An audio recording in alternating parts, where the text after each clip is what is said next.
Good evening. It's like it's been a while. I guess it really has been since Wednesday because I had to skip Saturday, or rather, I was in a different location Saturday. By Saturday, I mean just last night, last day. I has no meaning. Mm. So yesterday I was playing in a Pathfinder 1E PvP tournament. I came in fourth out of six, and maybe could have made it higher, but maybe playing less to the spirit of the rules if I had been. And I did not get to finish the entire book before the game, but I can still finish the book. There's nothing wrong with that. There's nothing wrong. I mean, I missed out on reading about some classes. I skipped straight for the skills. And I want to say the skill that I probably use the most is the one that we're going to be covering first. I need to change the text. Change the text because we are not reading about spells or spellcraft. We've already read. We are going to be reading about stealth first. We are going to be reading about stealth first. I wasn't expecting that. I mean, I should have expected the ninja would be invisible. I didn't know that was one of their abilities. I hadn't read that far into ninja because I was focusing on the core classes. Between that and the alchemist, the alchemist chugging potions, and the gunslinger also chugging potions. I suppose I should have brought a lot more potions and a lot fewer types of objects, I suppose. Probably would have been cheaper to just chug potions. Probably. Like, instead of getting a wand, I should have gotten a potion of the same thing. And there was something else. I suppose, like, in terms of other permanent items, I probably was fine with some of the ones that I kept, like my cloak and my glasses. Not that I had to worry about glasses because everything was well lit. So it's kind of well, lesson learned for that one game. I still think that would be useful in a longer campaign, or perhaps if the not the rules, if the space was just a little bit different. But it was fun. I learned a lot. I learned a lot. I'm grateful I had the opportunity. And also, my Friday night games ended. I was playing a game of Scion 2nd Edition, and we finished the campaign on a good enough ending. Good enough ending. Because nothing's ever truly ended, right? So, for this, no one died. Or rather, I should say, the big bad died. But that wasn't actually necessarily what we wanted as a group. We were trying to take him in alive. Fortunately, other NPCs had different ideas. Better for him to be dead than to be in the wrong hands. Understand? And I was also just looking at yesterday's game compared to the Silent game a little bit. And I only compare them because of grappling. So I know that Pathfinder and D&D 3.5 have like crazy grappling rules and that there's the flow chart for it, which we did in fact pull out. I didn't get to test it very far, but we did use it. But the character I built was Dex Belt. So like trying not to grapple as a 8 strength with strength loss in addition to that 8 baseline strength rogue, not a good idea. But comparing that against the Scion game where I want to say 80% of my rolls must have been grapple checks. Mostly because I built a weightlifter wrestler lady. Um and she didn't have weapons on her really because she didn't need them. Uh, she was good with improvised weapons. So yes, a lot of grapple checks, a lot of very poor grapple checks in the ends because she was up against someone who was apparently just as blessed as she was. Mm. But the I suppose ease of going through the grapple system for Scion versus the I suppose if you didn't have the flowchart, it would be much more difficult to grok the rules. Maybe I shouldn't say that. Like flowcharts are there for a reason. Make things easier than reading blocks of text in a lot of cases when you're trying to describe a process, a flow of things. I don't think Scion necessarily needs that, but Finder does. Does. More complicated process. More complicated process. If stalled enough. Let us get back on track. I'm doing well. How are you? No Yuki. About to start reading Stealth. It's been jabbering on about games I've been playing.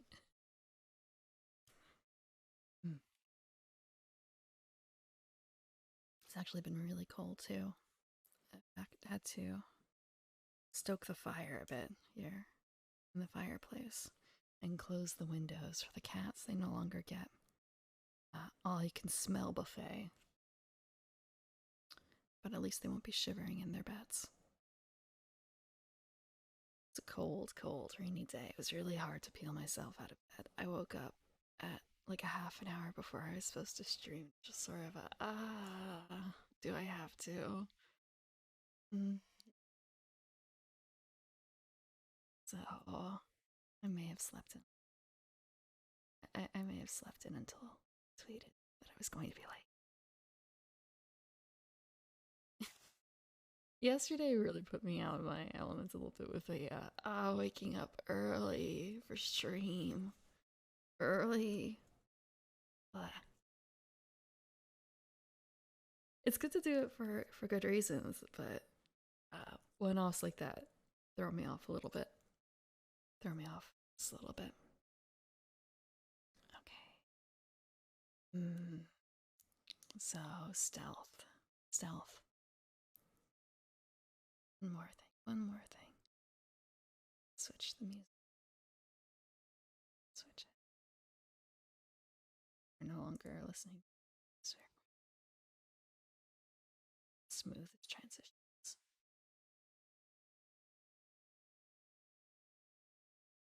To right now. Yes, it is. Excellent.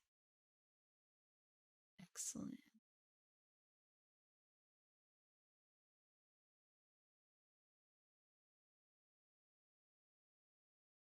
Hello?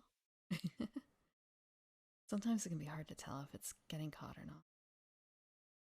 Okay, so we have stealth for Pathfinder. Stealth is dex with armor check penalty applying. You are skilled at avoiding detection, allowing you to slip past foes or strike from an unseen position. This skill covers hiding and moving silently. Check. Your stealth check is opposed by the perception check of anyone who might notice you. Creatures that fail to beat your stealth check are not aware of you and treat you as if you had total concealment. You can move up to half your normal speed and use stealth at no penalty. When moving at a speed greater than half but less than your normal speed, you take a -5 penalty. It's impossible to use stealth while attacking, running, or charging. Creatures gain a bonus or penalty on stealth checks based on their size. Fine +16, diminutive +12, tiny +8, small +4, medium +0, Large, -4. Huge, -8. Gargantuan, 12. And colossal, -16. There is a feat, though. I know this allows you to move. A feat or a rogue trick. I'm not entirely certain. Now that I think about it, maybe if I just slip over to my character sheet. It was a rogue talent of fast stealth that allows you to move at full speed using the stealth skill without penalty. I know that. Okay, so that's a rogue only trick. Although, for rogue and ninja, they can actually trade off their tricks a little bit. There is for instance, a rogue trick that allows you to pick up a ninja trick instead. And I think there is the same, vice versa. A ninja trick that allows you to pick up a rogue trick. So if that didn't exist in the ninja book, you could still theoretically use it. Because I did actually pick up a ninja trick using the rogue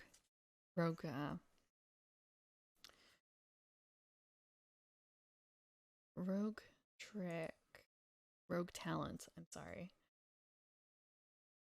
That lets you pop. So it's a ninja trick and a rogue talent. My bad. If people are observing you using any of their senses, but typically sight, you can't use stealth. Against most creatures, finding cover or concealment allows you to use stealth. If your observers are momentarily distracted, such as by a bluff check, you can attempt to use stealth. While the others turn their attention from you, you can attempt a stealth check if you can get to an unobserved place of some kind. This check, however, is made at a -10 penalty because you have to move fast. Breaking stealth. Hello, Taito. Every time I look at an eye, all I can think of is spies. I'm sorry. It was a brain worm that I had to get out. I was going to say I don't know what caused it, but I remembered that I think they're getting a new season. I hope you're doing well, and it's not too well. Actually, it is already quiet. I'll stay quiet. Breaking stealth. When you start using your stealth, you can leave cover or concealment and remain unobserved as long as you succeed at a stealth check and end your turn in cover or concealment. Your stealth immediately ends after you make an attack roll, whether or not the attack is successful, except when sniping, as noted below. If you've already successfully used stealth at least 10 feet from your target, you can make one ranged attack and then immediately use stealth again. You can take a -20 penalty on your stealth check to maintain your obscured position. I'm sorry, it wasn't not a can. You simply take that penalty. Creating a diversion to hide. You can use bluff to allow you to use stealth. A successful bluff check can give you the momentary diversion you need to attempt a stealth check while people are aware of you. Action. Usually none. Normally, you make a stealth check as part of movement, so it doesn't take a separate action. However, using stealth immediately after a ranged attack, see sniping above, is a move action. Special. If you are invisible, you gain a +40 bonus on stealth checks if you are immobile, or a +20 bonus on stealth checks if you're moving. If you have the stealthy feat, you get a bonus on stealth checks. See feats. Okay. So, just because you're invisible doesn't mean that you're automatically stealthing, I suppose. And it's not like a gimme, it's just a +20 bonus, which in hindsight is really, really good. It's simply, it is still possible to beat. Theoretically. Think someone calling.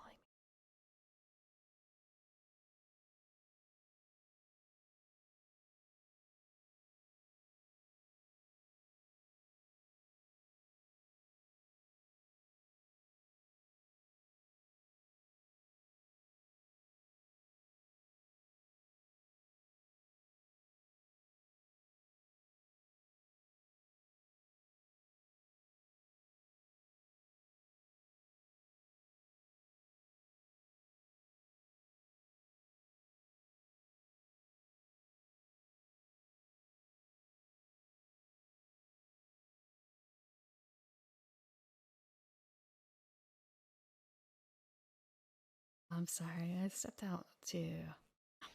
I had a cat crying at my door, and then I ended up taking a side trip so I can go get something for him to be comfy here with me. And then I ended up spooking him nearly out the room again. Oh, and now he's upset. Hello, piano riff. It's about to read about survive, but I want to make sure that my guest is comfy first.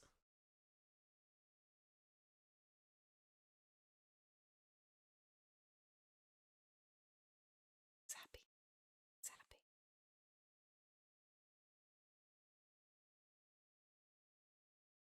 Things are fine. You're fine enough.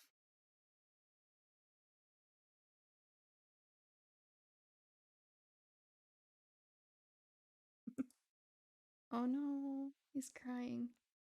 I don't know if you can hear him cry at this distance. Ugh. Usually, I mean, last time I did SMR stream, he was in my arms almost the entire time, I think. I'm hoping to recreate that. But I don't think it's going to happen. I think he's too riled up. I don't know what he wants. He's got. Well, I shouldn't say this. He doesn't have food because it was in it.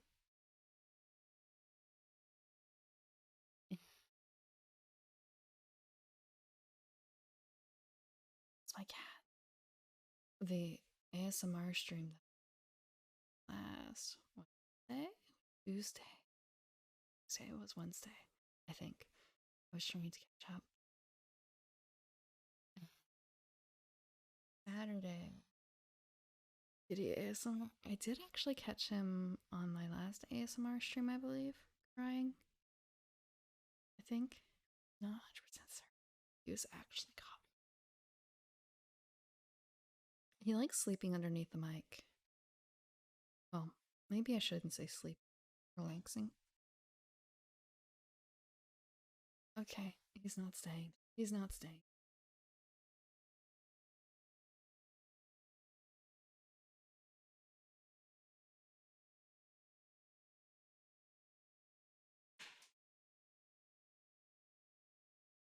Oh, you could hear all that.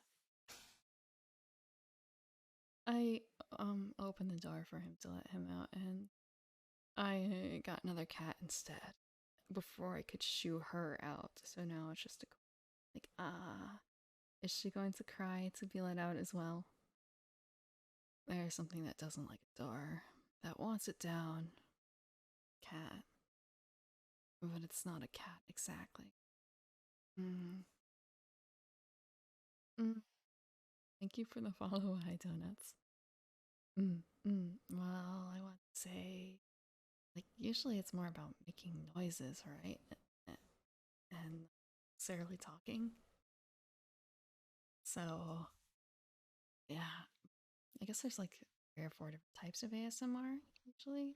There's the noise type, which I, mm, I could probably still try and do it with this mic.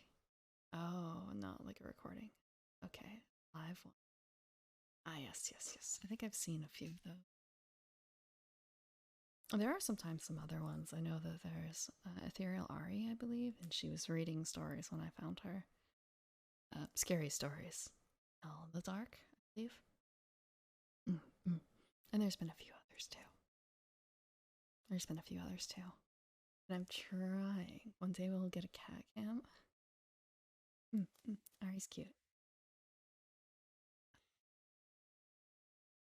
I don't know about that. They are. Mm, they are not conducive to being in one spot. I have a large home, so they usually enjoy hanging out with me, but sometimes they have got a few different places where they hang out. Is it the window? Is it the chair? Is it on the desk? Is it right outside the door?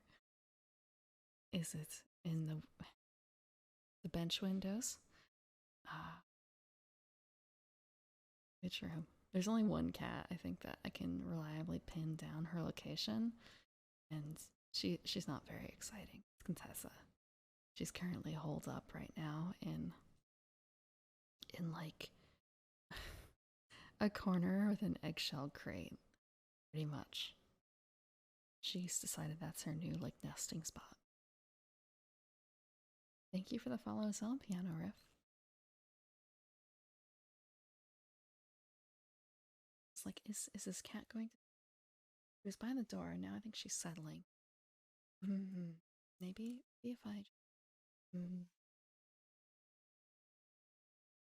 have nice hardwood floors, not carpet. I carpet. Maybe I should give her. I don't have a cat bed in here.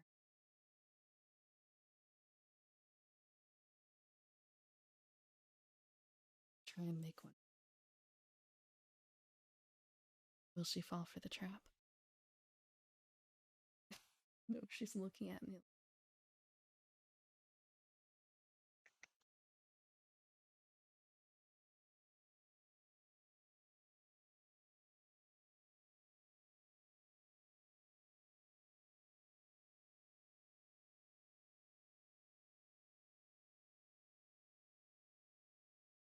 No, brain's a little too scrambled, I think. Scrambled. Okay. I was going to read about survival next. Survival.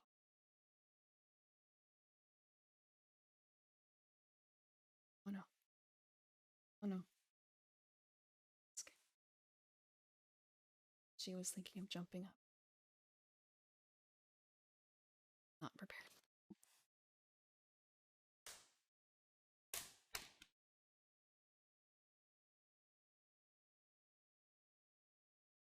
It might just be too. Right. She's just like a threat. Like a threat.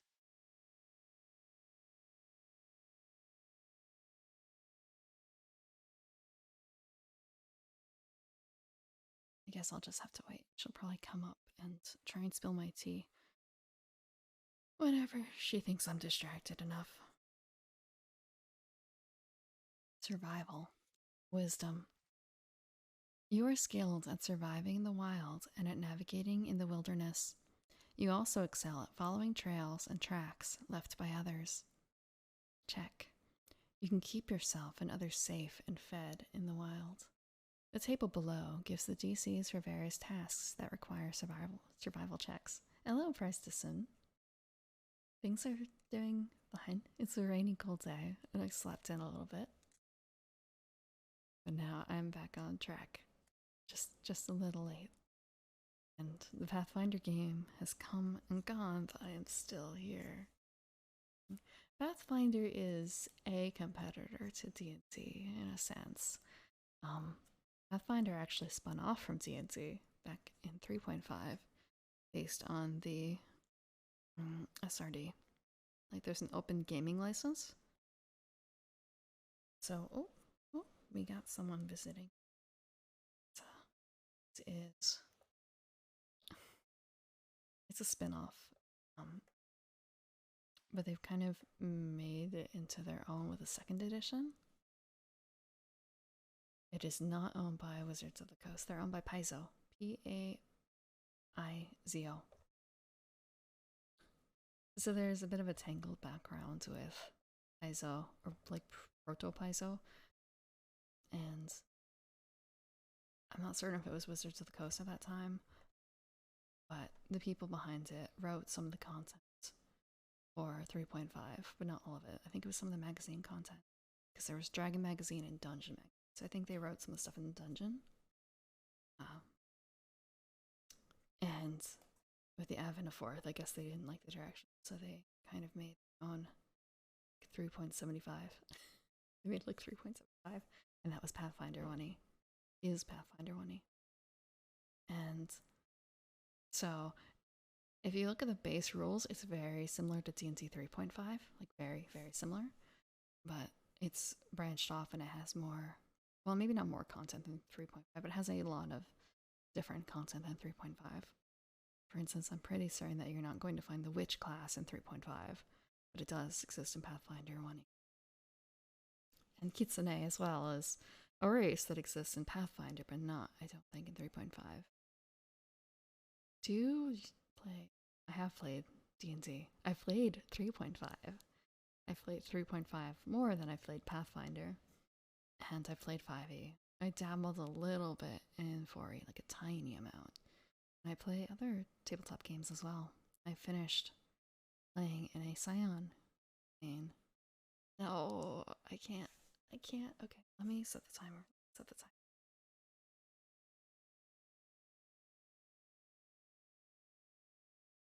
Time to start. Okay, timer has started.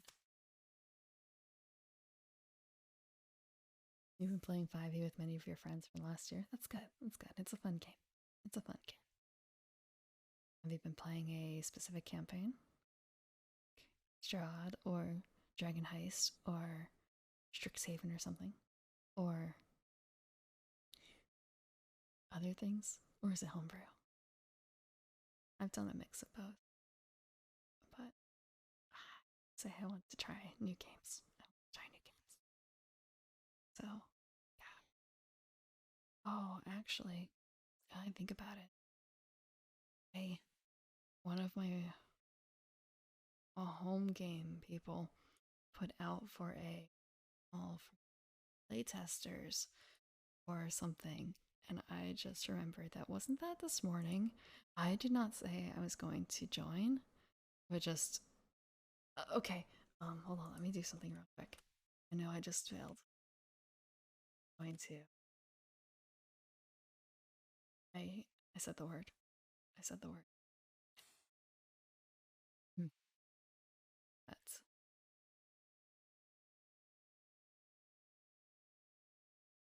I was doing so well. However, okay. So, uh it wasn't today. It's next week. So I still have time, I think, to join the playtest. Someone's asking for a playtest of a counter that they're building.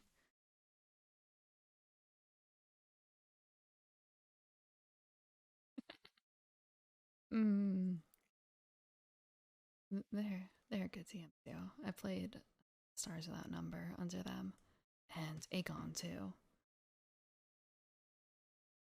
But those were years ago. Years ago. Mm. But yes, I,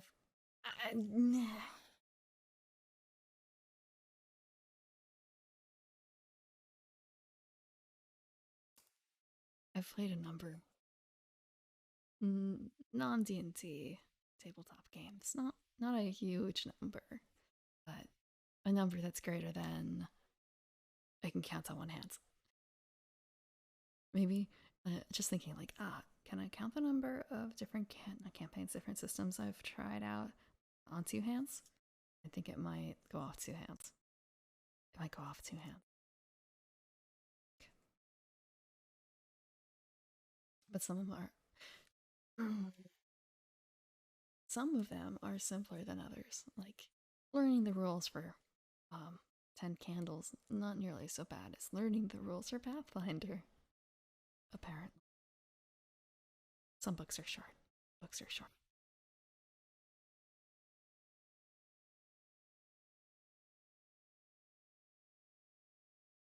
Survival. Oh, I did that part.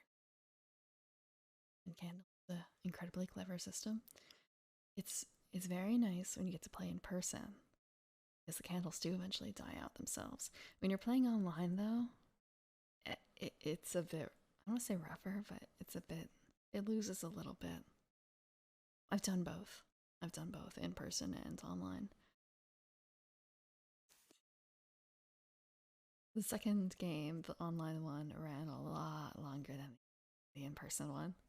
But then again, damn it. Um,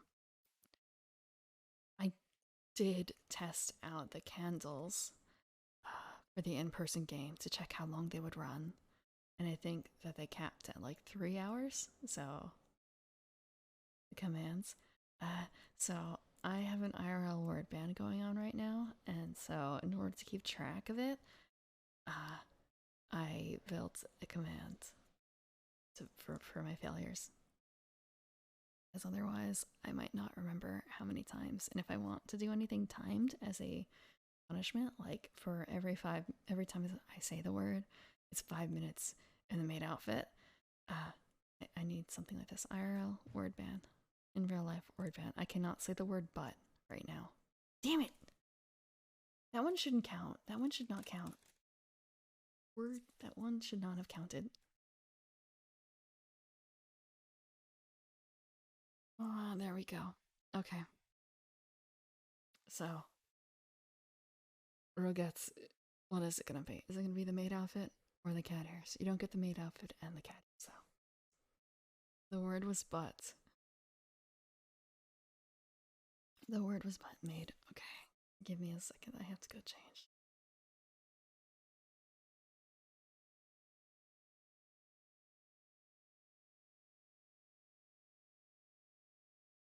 Okay. Back. I had to make a little bit extra time as well. Someone wasn't certain if they wanted to be in or out. Although at the same I feel really bad. My girl cat who's in here with so cat with me. Normally she's by the window and I would open it, except it'd be really, really loud right now. IRL. There's been no live cam photos or anything like that. I have posted a photo of my desk and a photo of one of my companions who I have not actually set up yet. Mm. It's not Contessa. I have posted Contessa though, but she is an apartment resident and I'm main house. But no, I have another guest. Is my I want to say Jibanyan, but it's not Jibanyan. It's a different prop. No, Melinx. I have Melinx here with me. Monster Hunter. Melinx. My channel? I've been streaming since beginning, middle of May. That's about it.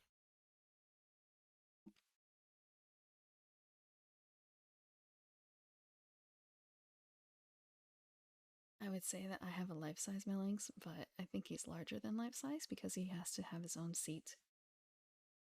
Which I have an extra seat, so he gets to sit in it and be a little bit more of a noise blocker for me because he's huge. Fluffy.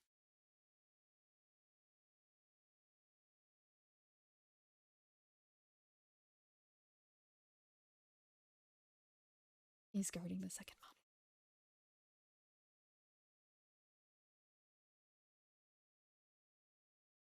In this house, I am surrounded by cats. Absolutely surrounded.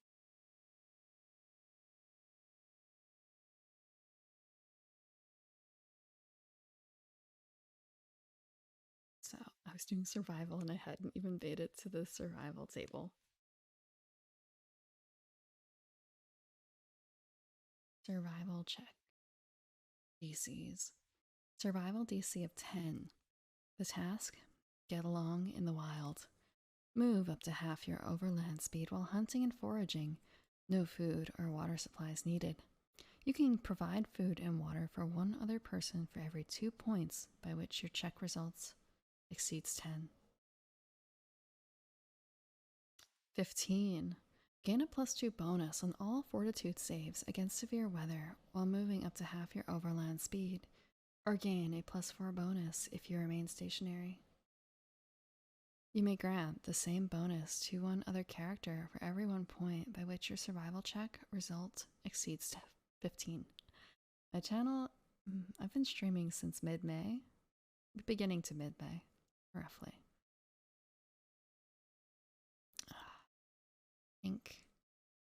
Think so.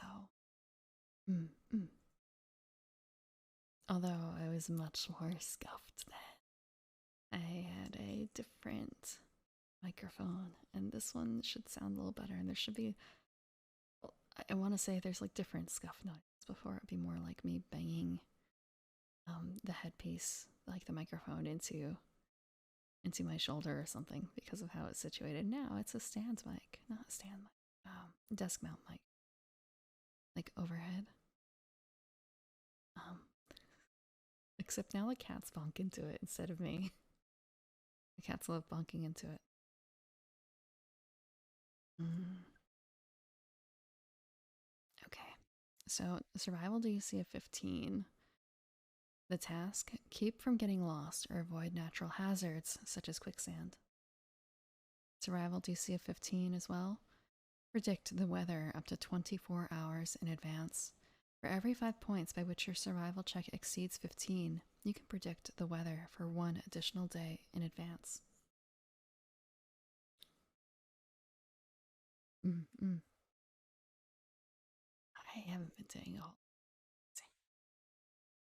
Pretty much been like Twitter and like 1 or 2 Discords. Mm. Follow tracks. To find tracks or to follow them for 1 mile requires a successful survival check. You must make another survival check every time the tracks become difficult to follow. If you are not trained in this skill, you can make untrained checks to find tracks. You can follow them only if the DC for the task is 10 or lower. Alternatively, you can use the perception skill to find a footprint or similar sign of a creature's passage using the same DCs. You can't use perception to follow tracks, even if someone else has already found them. You move at half your normal speed while following tracks, or at your normal speed with a -5 penalty on the check, or at up to twice your normal speed with a -20 on the check. The DC depends on the surface and the prevailing conditions as given on the table. Oh, oh. Cat jumped down. Cat wants out. God, these cats are so needy.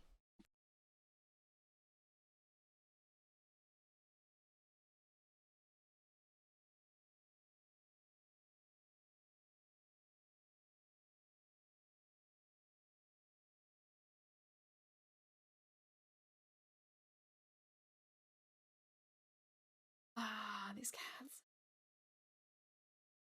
Hello, Caroline the cat. Sorry, I was just chauffeuring a cat out the door. I want to say, like, hopefully that will be the end. Play. Distractions from cats. Number cats. I mean, they're so needy. I mean, I want to say at least they were cuddly last night in bed, but uh, people say that cats are so solitary and blah blah blah. It's just kind of, but I can't, I can't do anything without them wanting to follow me nearly. How do I make them more solitary? I do have aspirations for a live 2D model. My live 2D art is currently in progress. Oop, I bumped the mic. I was adjusting tea bag in my tea, and I bumped the mic. But yes, no, the art is in progress right now. So eventually, TM, there will be a live 2D model. Eventually.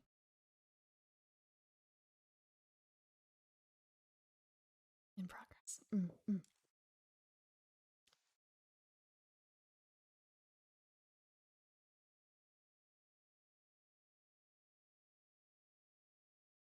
Okay, so there are different surfaces with different survival DCs. So the surface being very soft ground has a survival DC of 5.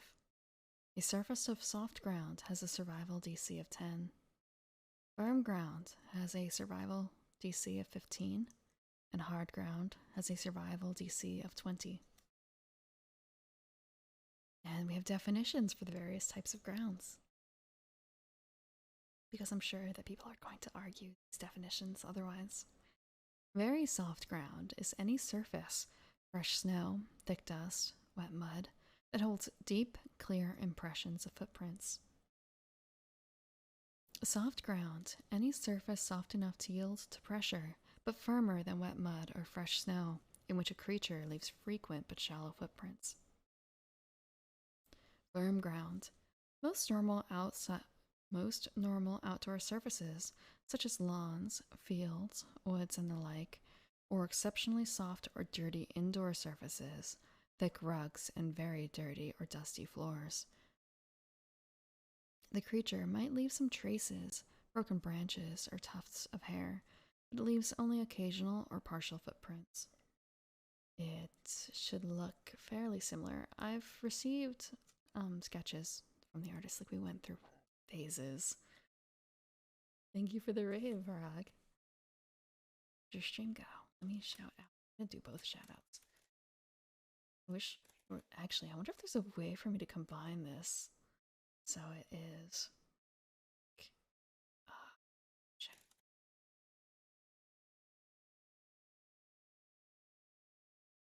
okay. And now I have a little shout out. They've updated. Twitch has been working. So you're playing Elden Ring? I do. One day I'll work my way up to that. When I'm a little less clunky. When I'm a little less clunky. I have to get some practice in on other games, I think, first. I hope it went well. I hope it went well. But yes, the model should look like my PNG. Not exactly. It's a different artist. It is Boolean. And I plan to go with her partner rigger for the rigging. But the art is the line art. I think the colors are done from the last one. That is new. They just updated that this week. The shout out function. So they have the shout out function, like bang SO. That's like a custom one that I think everyone pretty much uses. And then the slash shout out is the one that does the follow pop up. So that's the new one that Twitch just implemented earlier this week. And earlier this week on Wednesday, when I did the shout out, it did not give me any sort of notification of like, hey, your Twitch shout out, the slash one worked. But now they've done it. So, what is the difference between the shout outs? Bang shout out is the one where it's like, hey, go check out X. They just finished playing this game. And slash shout out is the like, hey, you should go follow this person. That shout out. So right now they're two separate commands, but I should think about combining them into one. So I don't have to do it twice. Don't have to type twice. Killed a dragon and got killed by a different dragon. Sometimes it does be like that, doesn't it? I had plenty of those days in Witcher when I was streaming Witcher. Where it was kind of I'm working on. I have not advanced the main plot. It feels like at all, but I swear I've been working on plot. I swear I've been off track. Sometimes with those fantasy games, it does feel like that. But so the model should be. There's no deadline for the model, so it will come when it comes.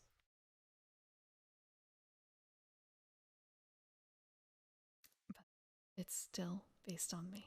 It still has dark sclera and gold eyes and flowers everywhere, and green skin and green hair.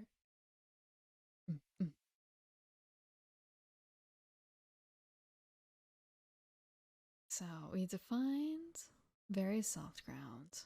I don't know if we defined soft ground yet. We may have, and I may have just interrupted my own train of thought with the questions in the raid. I feel really bad for repeating myself. No maid outfit or cat ears. There, no, well, I don't have a whole lot of experience in live 2D usage yet. I have it myself, and I want to say I did buy a model. I do have a model that I paid money for. But I don't know if I'm going to show it on stream. Is there a sneak peek of the actual model? I have posted it not on Twitter, but I have shown it before on stream. But for the maid outfit, there are supposed to be ways to add those a bit, right? In cat ears, maybe there could be an add-on in the future. Maybe. Maybe. But it's not in the base version. Worried about getting a base version done first. But it's not on Twitter, no. I've only shown it on, I think, 2 streams preview, and I have to actually like take out the preview for that. I mostly say that because Boolean, my mother, she's a streamer as well, so she has streamed working on the design. So I don't mind showing it. And I'm trying to find like which version is like right now it's perhaps not because it's only line art and stuff, but I can show you what the sketch looked like from her. Let me just see if it is something that isn't like a large JPG underscore large, because that is not like, that's not feasible. Okay, see. It's JPEG. What do you mean there was an error? What do you mean? Okay, let's open it in a new tab. Just open this as a JPEG. We can't. It's dumb. That's dumb. I'm gonna open this somewhere else. We're gonna open this Chrome and I will go from. What do you mean it doesn't exist? I mean, it totally exists. Save as G? Save as this? Save. I simply save it as a JPEG regardless. Will it work? Hello, Skullbreaker. Should be reading about survival, but instead I'm looking up a picture of my model. Okay. Skullbreaker. Thank you for the follow as well, Skullbreaker.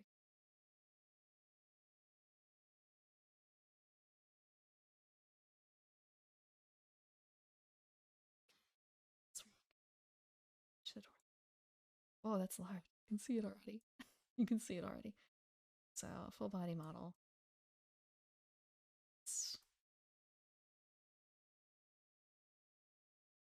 This is the sketch. So, the line art has been done.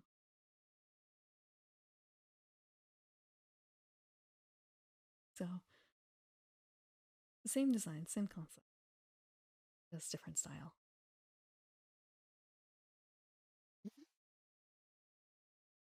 I have never worn shoes in my designs. I wear shoes when I'm going outside in certain parts of the garden, but otherwise no. And also I got French tips now. Well, in this design, I have French tips.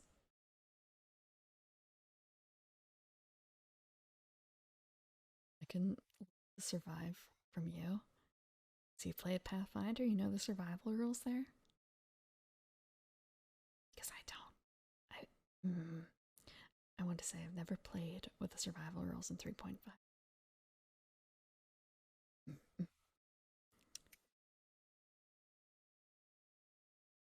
Model sketch.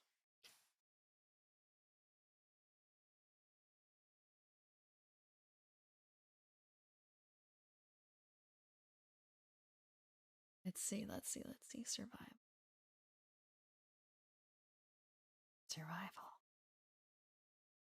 So you're doing soft ground. Any surface soft enough to yield to pressure, but firmer than wet mud or fresh snow, in which a creature leaves frequent but shallow footprints. Firm ground. Most normal outdoor surfaces, such as lawns, fields, woods, and the like, or exceptionally soft or dirty indoor surfaces. Okay, I've read this one too. I've read this one too. I keep losing my train of thought.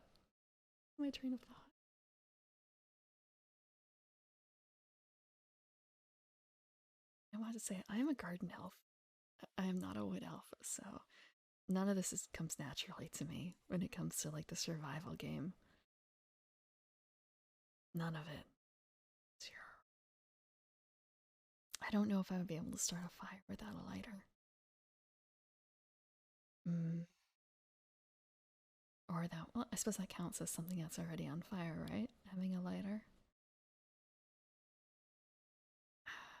Firm ground. We did that. We did not do, I think, hard ground, though. Any surface that doesn't hold footprints at all is hard ground, such as bare rock or an indoor floor.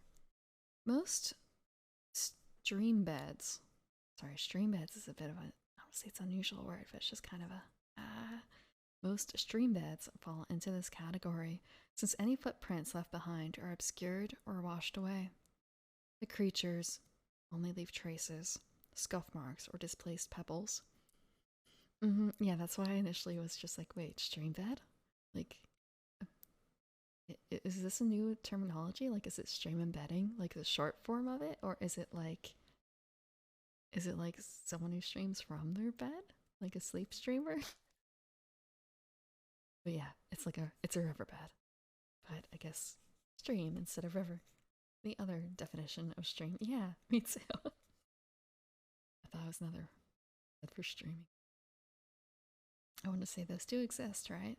Maybe not specifically for streaming, but for working from bed. Condition. Every three creatures in the group being tracked uh, makes the survival DC modifier -1. Something for lewd ASMR?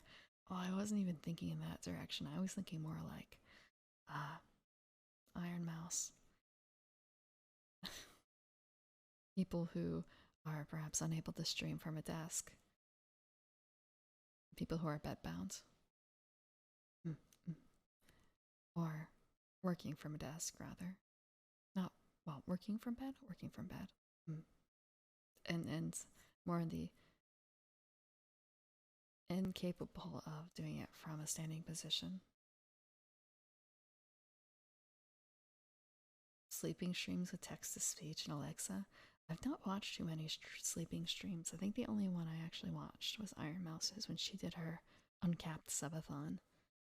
And I don't think she had text to speech, but she usually muted herself when she was sleeping, except for once or twice when she forgot. And oh man, Alexa's so dumb. I feel like Alexa has just gotten worse with age. She has grown up, and I she's gotten into like a bimbo stage or something. I don't know. But it feels like often enough she is listening when she shouldn't be. And when she should be listening, she isn't, or she does the wrong thing. What is your current location? That would be rough. That would be rough. I don't know what Alexa would answer like that with. Thankfully, don't have any Alexa in my room. Hello. It's kind of. I hear a cat.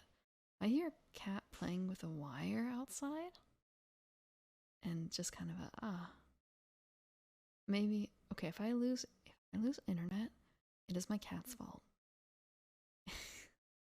And then I'd have to really go check on the cat because it means that he's disconnected or chewed through my internet wire. My Cat 5 Ethernet. Is that the same thing? Just to know how to make the cables. It's been so long. It's been decades. I've forgotten. Mm. I do have hue lights, and starting on work making my home smart, but it's an endeavor. It's an endeavor. Every bulb is like $80.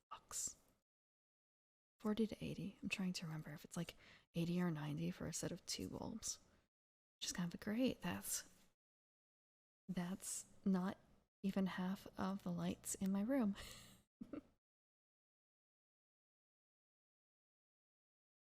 Hotspots of power out in a country. You can divide by VTubers to get permits somewhere. I think I've talked a little bit about where I am, but not a huge amount. I want to say there have definitely been some things I think that I've said that are very indicative. But mm, mm, you'll just have to watch. And I have decent internet. That puts me in one of a few different places, I think. Having rather decent internet speeds. Docs mad, no docs.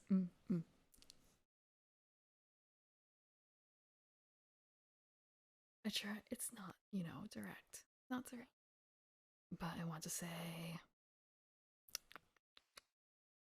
if I said I lived in a place with access to good poutine, what would that mean to you? You'd be able to tell kind of where I am, right? Or if I had beaches and mountains and lakes, getting a decent amount of snow. Not that all of these things are true. However, little things add up, right? And that actually kind of ties back into tracking. Like, okay, thinking about it. So, social engineering at large is kind of modern day tracking, isn't it?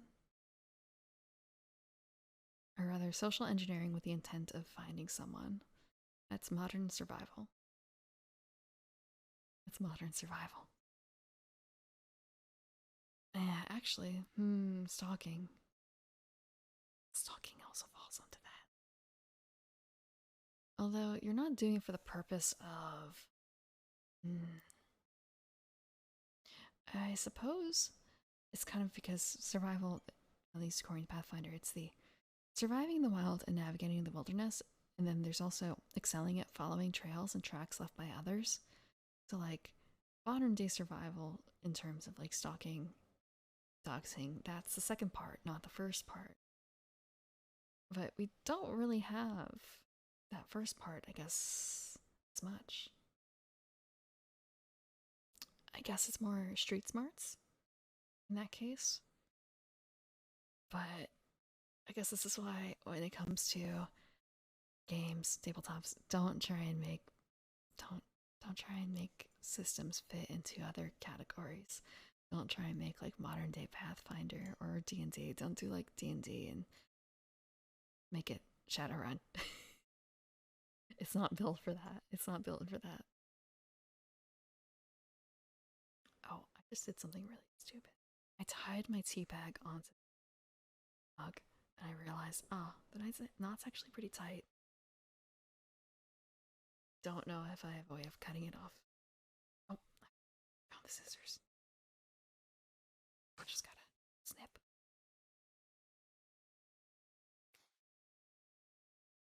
So, for survival, there are different conditions for the size of the creature or creatures being tracked, and different DC modifiers depending on that.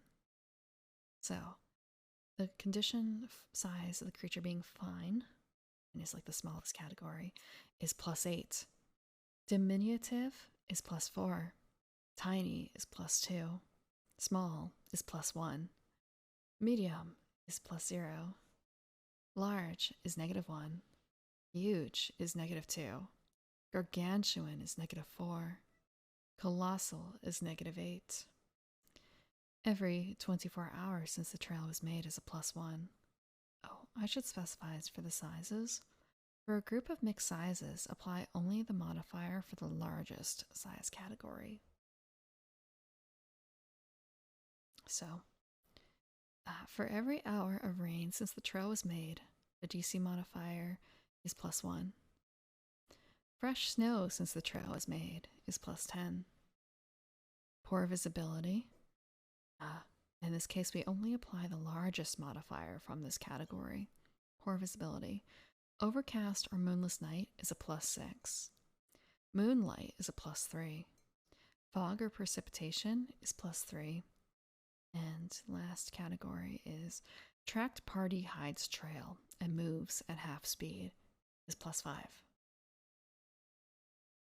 Several modifiers may apply to the survival check as given on the table above. when it comes to actions to take for survival, uh, it varies. A single survival check may represent activity over the course of hours or a full day. A survival check made to find tracks is at least a full round action, and it may take even longer. Try again varies. For getting along in the wild, or for gaining the fortitude. Save bonus noted in the first table above. You make a survival check once every 24 hours. The result of that check applies until the next check is made. To avoid getting lost, or to avoid natural hazards, you make a survival check whenever the situation calls for one. Retries to avoid getting lost in a specific situation or to avoid specific natural hazard are not allowed. For finding tracks, you can retry a failed check after 1 hour indoors or in 10 minutes.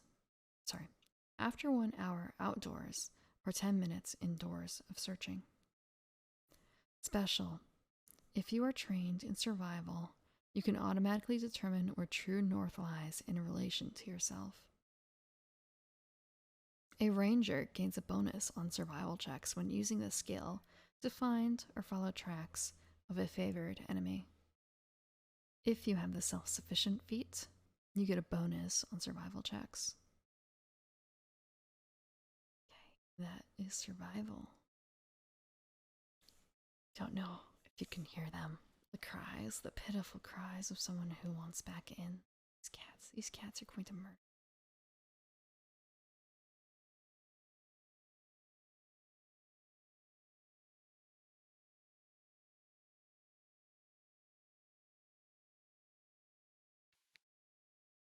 Okay, let's see. Next would be swim. Next is swim. Meow. Meow. Making fun of the dog. He can hear me. I can't hear him, so it just makes me seem a little he doesn't it.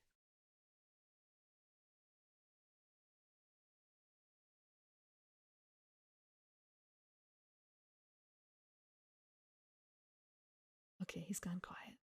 He's gone quiet. Okay, swim. Swim is strength based, and there is an armor check penalty involved. You know how to swim and can do so even in stormy water. Check. Make a swim check once per round while you are in the water.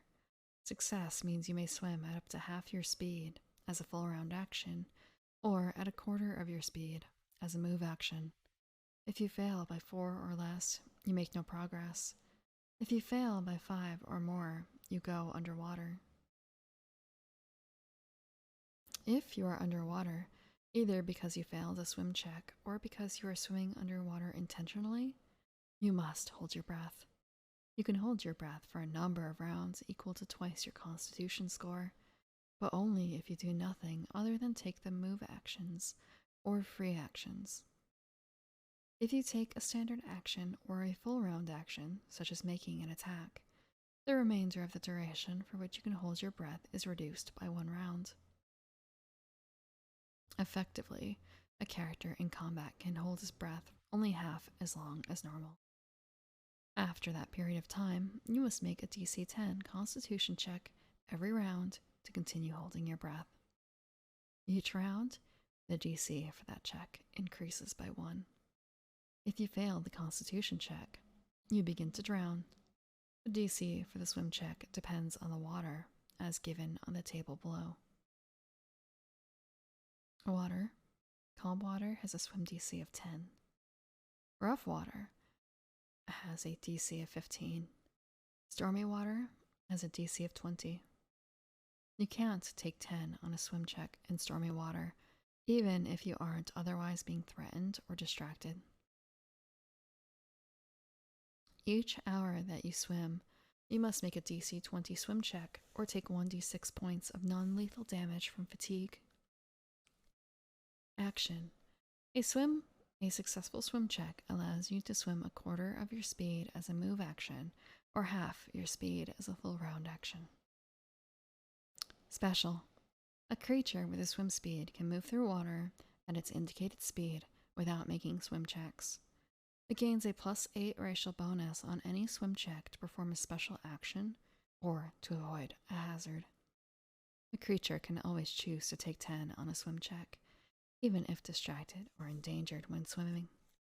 Such a creature can use the run action while swimming, provided that it swims in a straight line.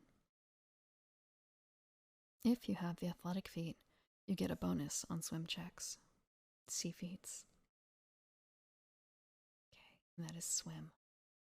There's only one last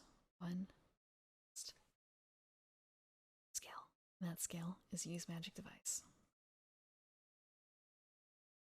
Every now and then I hear something, I swear. Like, you can't be setting off. Can't be setting off fireworks now.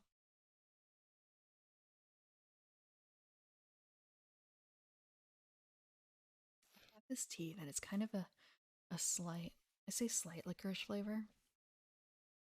It's got a licorice flavor to it. And I really hated it to start with, and now it's kind of a like, is it growing on me? I think it's growing on me. I can't be getting used to having licorice, can I?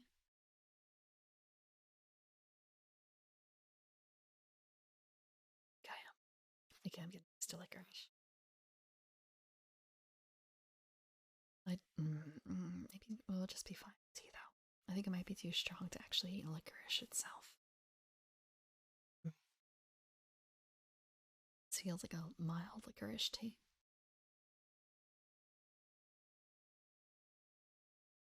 Use magic device. Charisma. Trained only. You are skilled at activating magic items, even if you are not otherwise trained in their use. Check. You can use the skill to read a spell or to activate a magic item. Use magic device lets you use a magic item as if you had the spell ability or class features of another class, as if you are a different race, or as if you are a different alignment.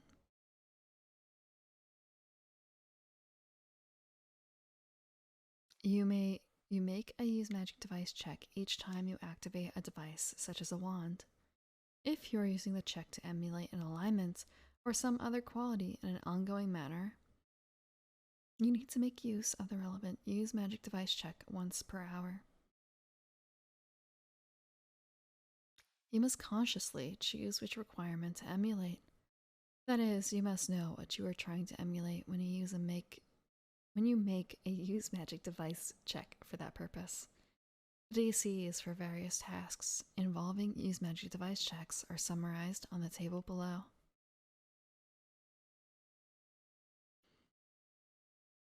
Task: activate blindly.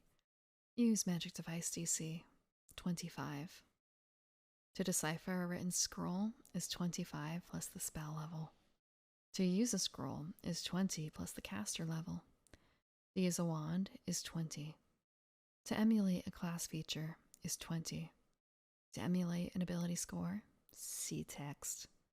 Emulate a race is 25. Emulate an alignment is 30. Activate blindly. Some magic items are activated by special words, thoughts, or actions. You can activate such an item as if you were using the activation word, thought, or action, even when you're not, and even if you don't know it. You do have to perform some equivalent activity in order to make the check.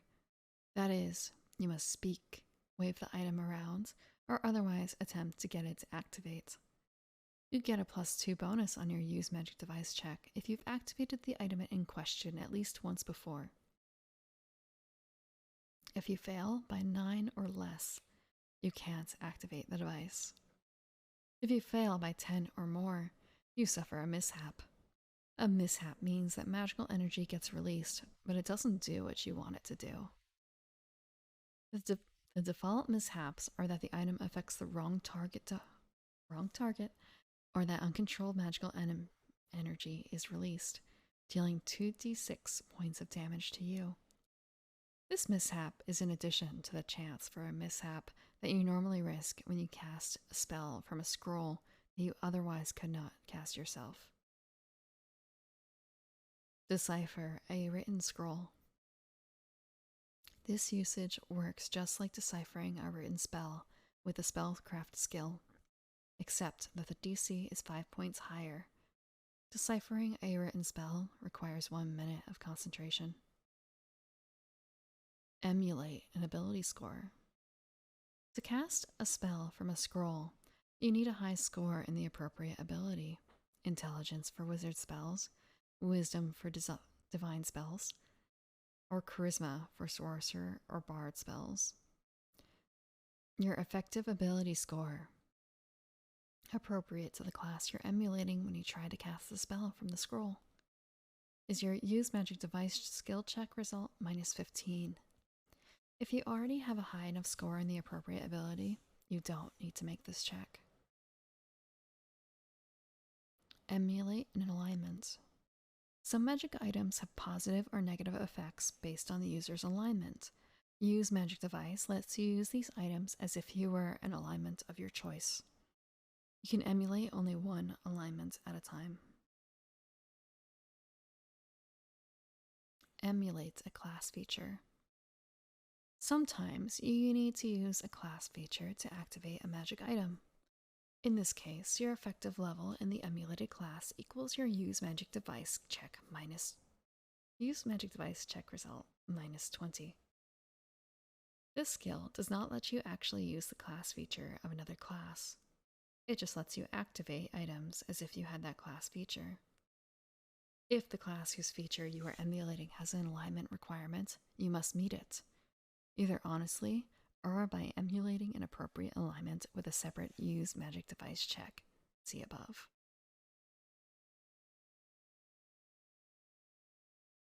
Emulate a race. Some magic items work only for members of certain races, or work better for members of those races. You can use such an item as if you were a member of a race of your choice. You can emulate only one race at a time. Use a scroll.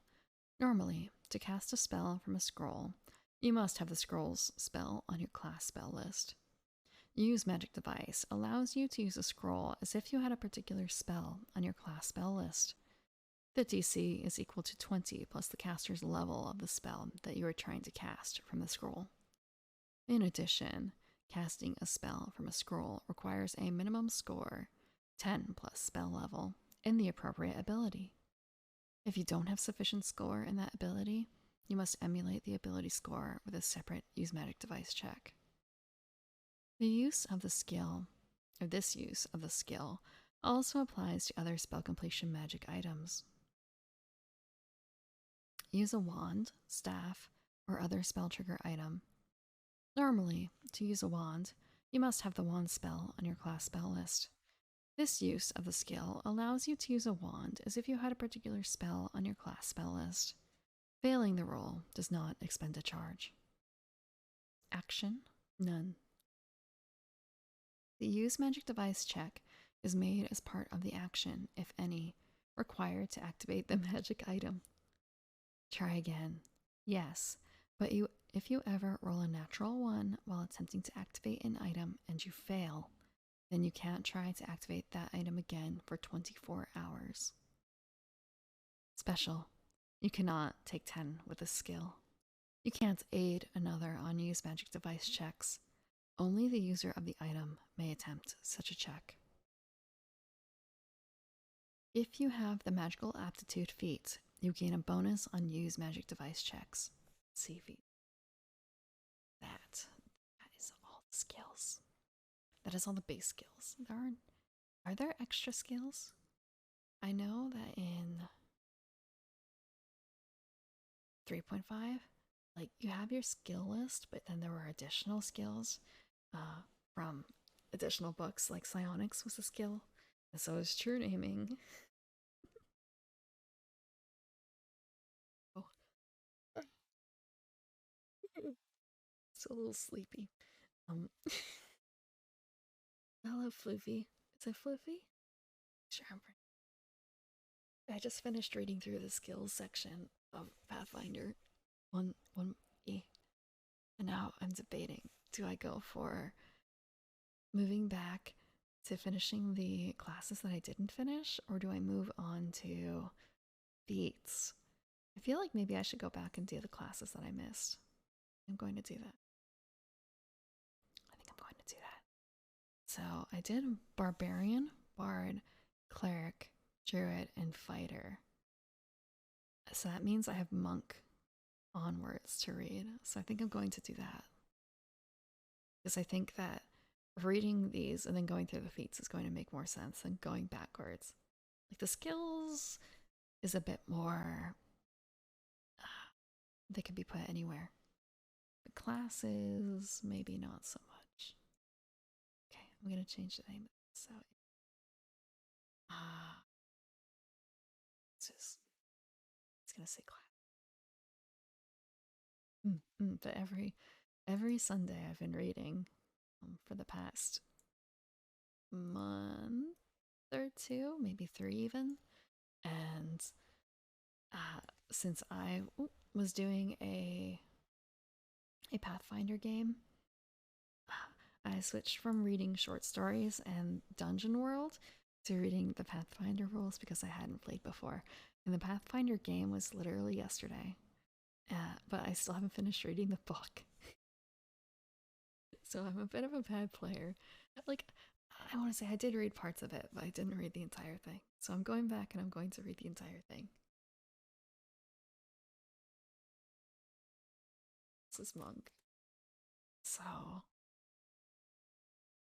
so, thank you for the follow. Thank you for the follow, Flippy. We are going to read about, I skipped Monk earlier. I don't know anything about the Monk. I shouldn't say that.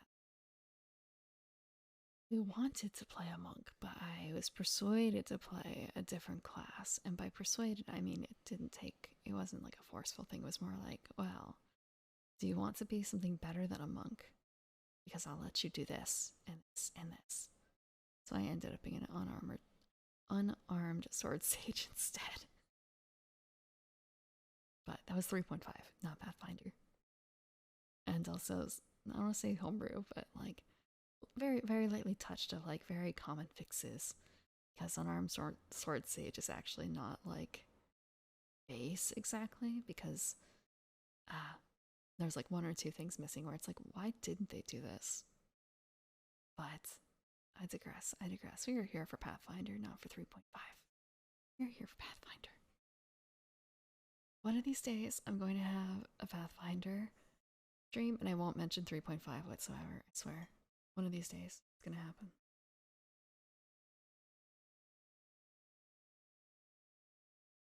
Tea.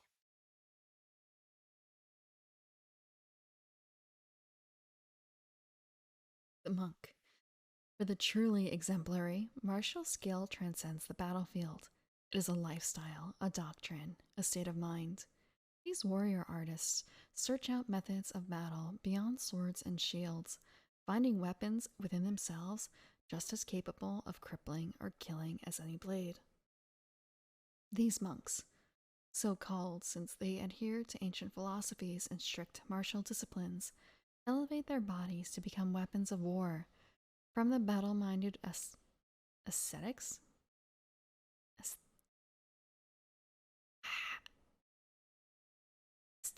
Aesthetics. I'm going to say it's aesthetics. From battle-minded aesthetics to self-taught brawlers, monks tread the path of discipline, and those with the will to endure that path discover within themselves not what they are, but what they are meant to be. Role. Monks excel at overcoming even the most daunting perils, striking where it's least expected, and taking advantage of enemy vulnerabilities. Fleet of foot and skilled in combat, monks can navigate any battlefield with ease, aiding allies wherever they are needed most. Their alignment, any lawful.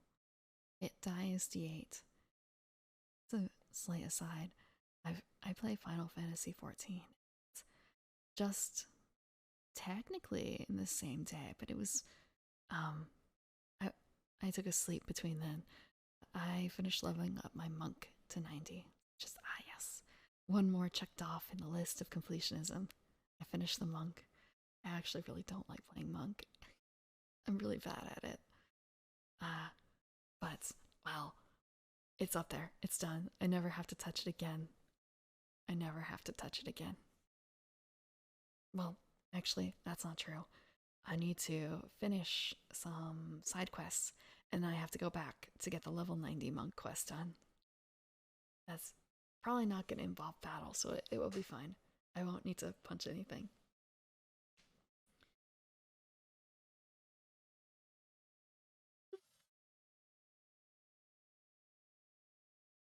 Okay, class skills for the monk. The monk's class skills are acrobatics, dex, climb, strength, craft, int, escape artist, dex, intimidate, charisma, knowledge, history, int, knowledge, religion, int, perception, wisdom, perform, charisma, profession, wisdom, ride, dex, sense motive, wisdom, stealth, dex, and swim, strength. Skill ranks per level 4 plus int modifier. Okay, so level. Oh, the table. I forgot how much I hated reading out these tables. Okay.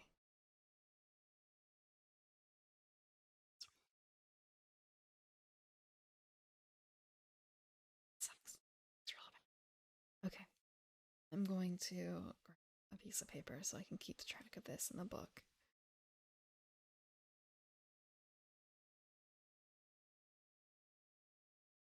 It's gonna get a little loud, so I'm gonna mute.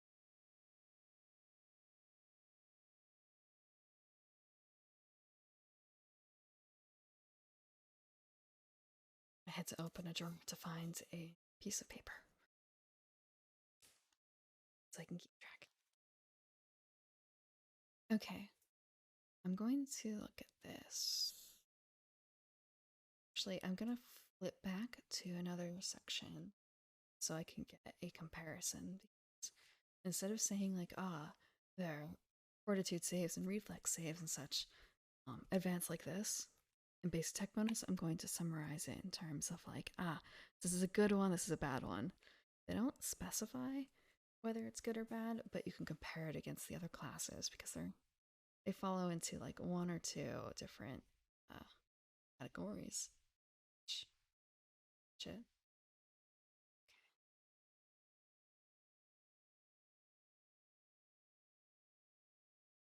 So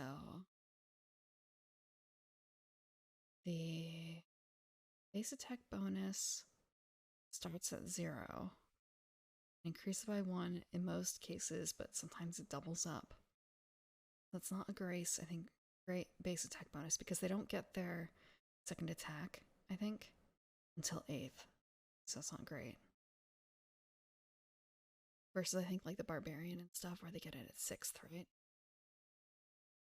And Fortitude save, Reflex save, and Will saves are all +2 to start with. Then they're +3, +3, +4, +4. They're across the board all the same.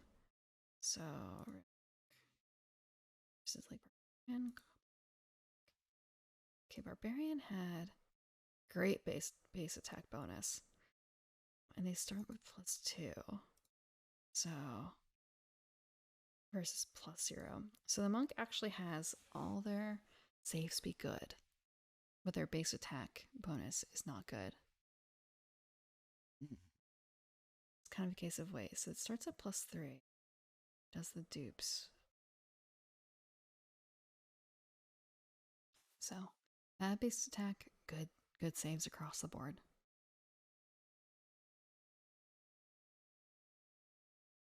And then, let's see what else. At first level, the monk gets the following special qualities, special features.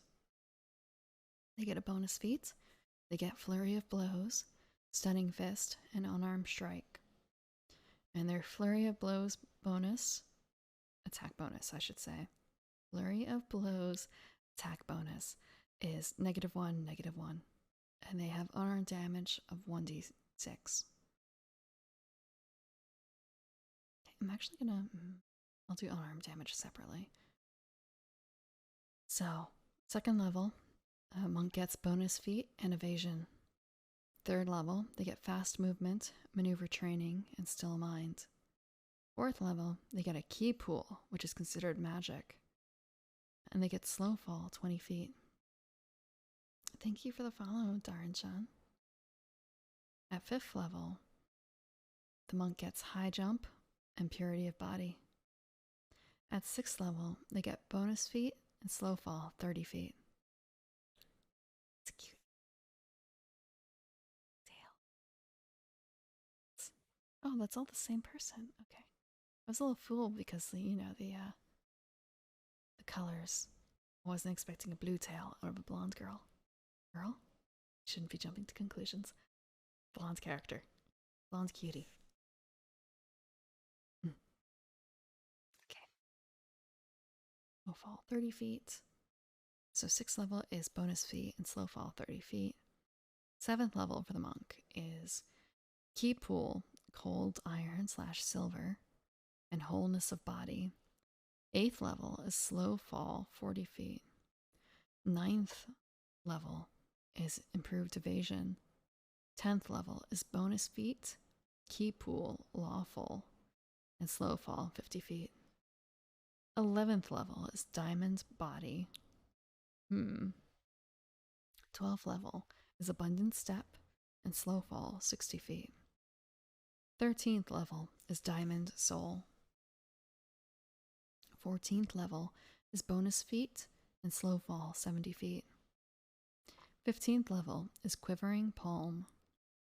16th level is ki pool, adamantine, and slow fall 80 feet. 17th level is timeless body, tongue of the sun and moon. 18th level is bonus feat and slow fall 90 feet. 19th level is empty body. And 20th level is perfect self, slow fall any distance. So they can't.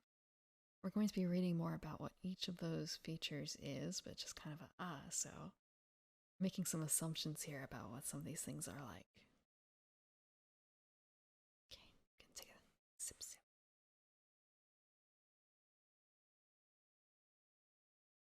Okay. So the Flurry of Blows attack bonus for first level is -1, -1.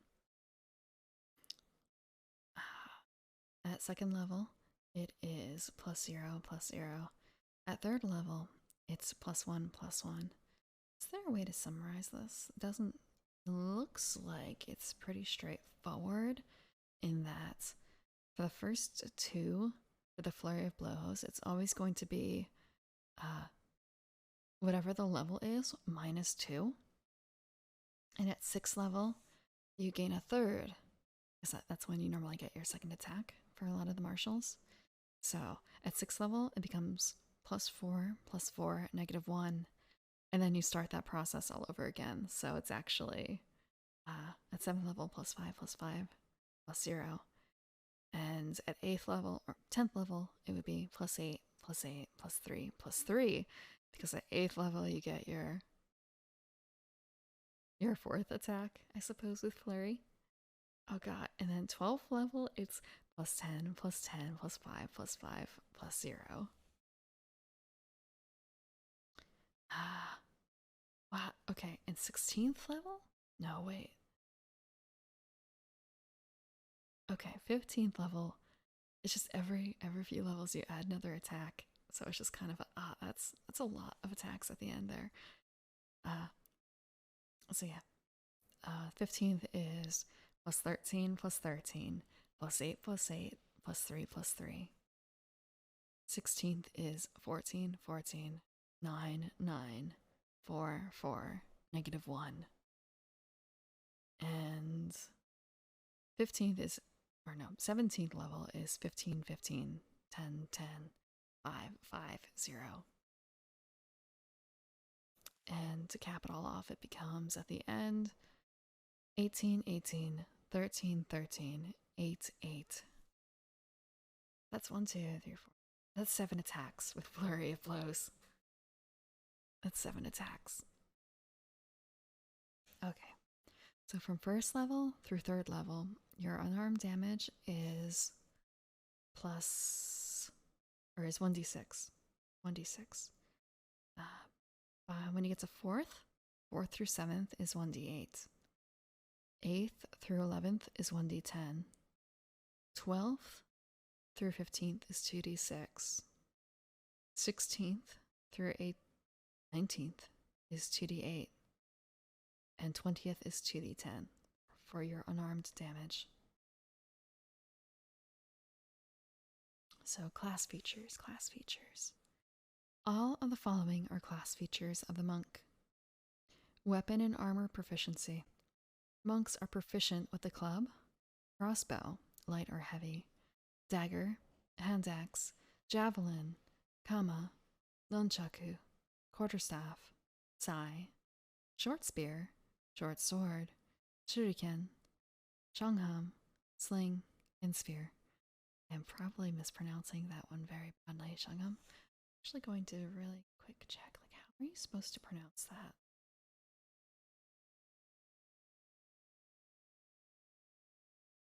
To pronounce.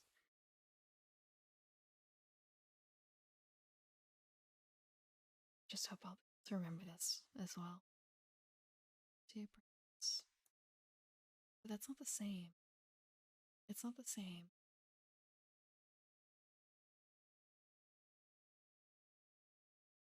Same. I'm finding it, but it's doing it. Oh, I spelled it. Spelled it. Okay. You won't be able to hear it.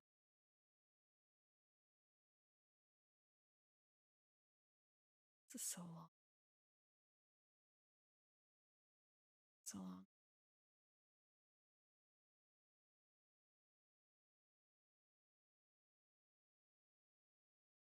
Swangum. Swangum. Okay, that's how it's pronounced? Okay. Okay. I would not have gotten that. Swangum.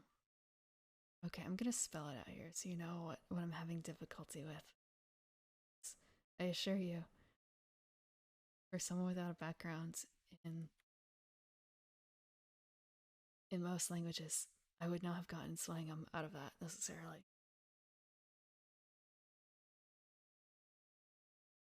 Okay.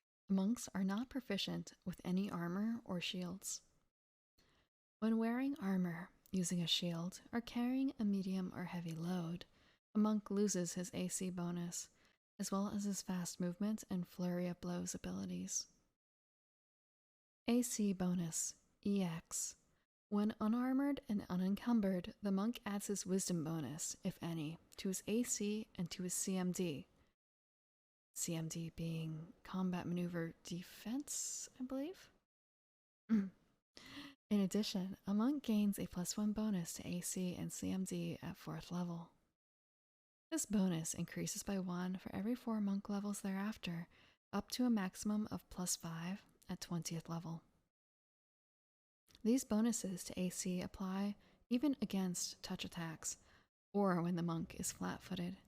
He loses these bonuses when he is immobilized or helpless, when he wears any armor, not just heavy armor, when he carries a shield, or when he carries a medium or heavy load. Flurry of blows, EX. Starting at 1st level, a monk can make a flurry of blows as a full attack action. When doing so, he may make 1 additional attack, taking a -2 penalty on all of his attack rolls, as if using the 2-weapon fighting feat. These attacks can be any combination of unarmed strikes and attacks with a monk's special weapon. He does not need to use 2 weapons to use this ability. For the purpose of these attacks, the monk's base attack bonus from his monk class levels is equal to his monk level. For all other purposes, such as qualifying for a feat or a prestige class, the monk uses his normal base attack bonus. At 8th level, The monk can make 2 additional attacks when he uses Flurry of Blows, as if using improved 2-weapon fighting, even if the monk does not meet the prerequisites for the feat. This is. I have Steam up for the first time in a while. Normally, I don't have it. It just popped up with a like, hey, someone's playing a game. I'm like, oh, what are they playing? Wallpaper Engine. Just a little bit of a surprise. Wallpaper Engine, yes, playing Wallpaper Engine. I'm a little surprised I don't see that more often. Hmm. I don't know all the rules for when things pop up like that. I guess if you have it on startup, it doesn't bother. Oh, actually, it might be because it's not their Steam then. Like having a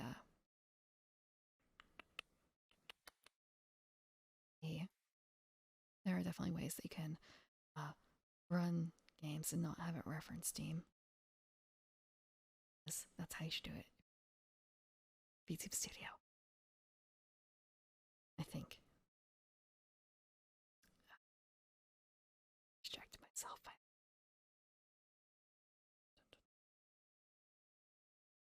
He's playing Wallpaper Engine again. Okay. At 8th level, the monk can make 2 additional attacks using Flurry of Blows. Okay, it does not meet the prereqs for the feat. Okay, we did that. Mm. Oh, you can't even hear me humming when I do that. At 15th level, the monk can make 3 additional attacks using Flurry of Blows, as if using the greater 2-weapon fighting, or as if using greater 2-weapon fighting, even if the monk does not meet the prerequisites for the feat. A monk applies his full strength bonus to his damage rolls for all successful attacks made with Flurry of Blows, whether the attacks are made with an offhand or with a weapon wielded in both hands. A monk may substitute disarm, sunder, and trip combat maneuvers for unarmed attacks as part of a Flurry of Blows. A monk cannot use any weapon other than an unarmed strike or a special monk weapon as part of Flurry of Blows. A monk with natural weapons cannot use such weapons as part of Flurry of Blows, nor can he make natural attacks in addition to his Flurry of Blows attacks. I don't know if you heard that. That one was very loud. That meow.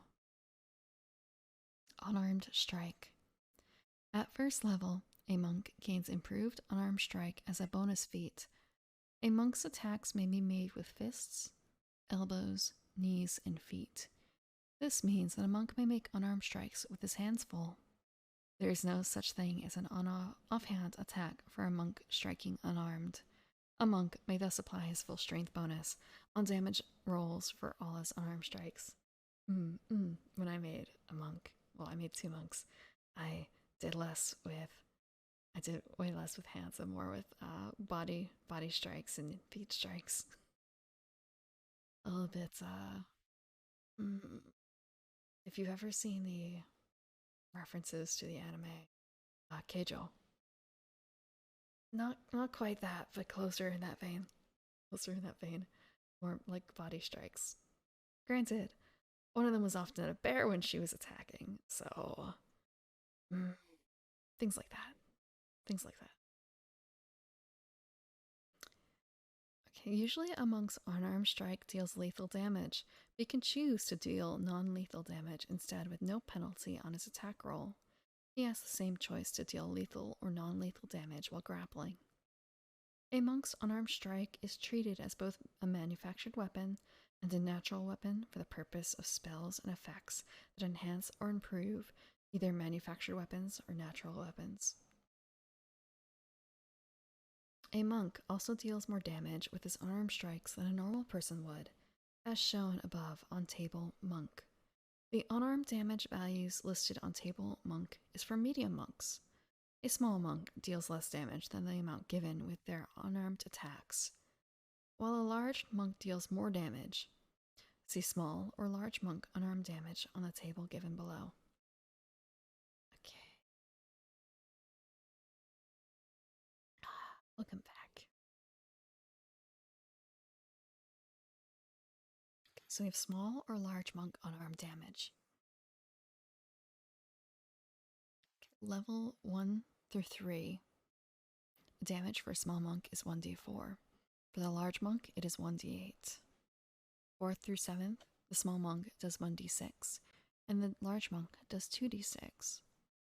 8th through 11th, the small monk does 1d8, and the large monk does 2d8.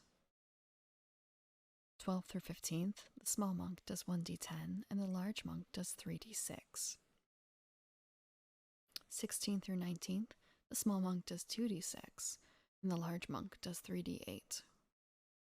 At 20th level, the small monk does 2d8, and the large monk does 4d8. Bonus.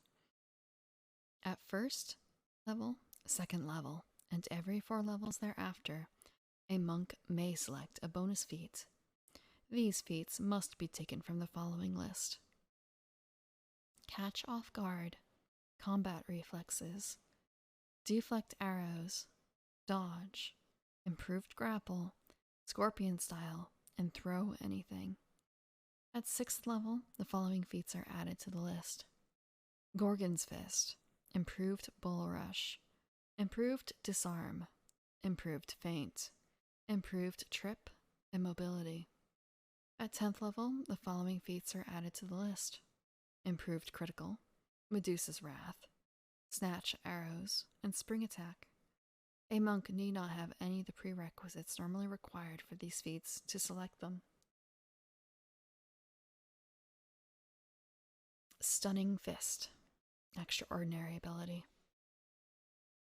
At first level, the monk gains Stunning Fist as a bonus feat, even if he does not meet the prerequisites. At 4th level, and every 4 levels thereafter, the monk gains the ability to apply a new condition to the target of his Stunning Fist. This condition replaces stunning the target for 1 round, and a successful saving throw still negates the effect. At 4th level, he can choose to make the target fatigued. At 8th level, he can make the target sickened for 1 minute. At 12th level, he can make the target staggered for 1d6 plus 1 rounds. At 16th level, he can permanently blind or deafen the target. At 20th level, he can paralyze the target for 1d6 plus 1 rounds. The monk must choose which condition will apply before the attack roll is made. These effects do not stack with themselves. A creature sickened by Stunning Fist cannot become nauseated if hit by Stunning Fist again, but additional hits do increase the duration. Evasion, EX. At 2nd level or higher, a monk can avoid damage from many area effect attacks. If a monk makes a successful reflex saving throw against an attack that normally deals half damage on a successful save, he instead takes no damage. Evasion can be used only if a monk is wearing light armor or no armor. A helpless monk does not gain the benefit of evasion. I just dropped. Okay, I grabbed it. I got my. So I have tea. I picked the little paper tab off the end, so there's just the string in the tea bag, and I dropped the string. But I fished it out. I fished it out.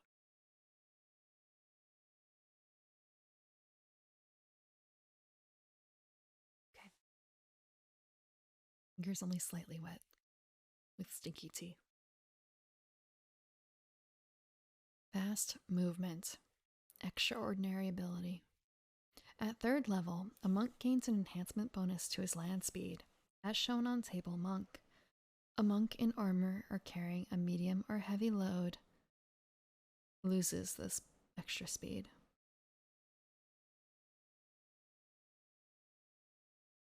Maneuver training. Extraordinary ability. At 3rd level, a monk uses his monk level in place of his base attack bonus when calculating his combat maneuver bonus. Base attack bonuses granted from other classes are unaffected and are added normally. Still Mind, extraordinary ability.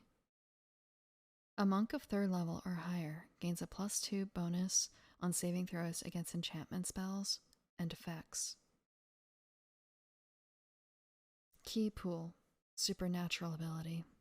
At 4th level, a monk gains a pool of key points, supernatural energy he can use to accomplish amazing feats. The number of points in a monk's key pool is equal to half his monk level, plus his wisdom modifier.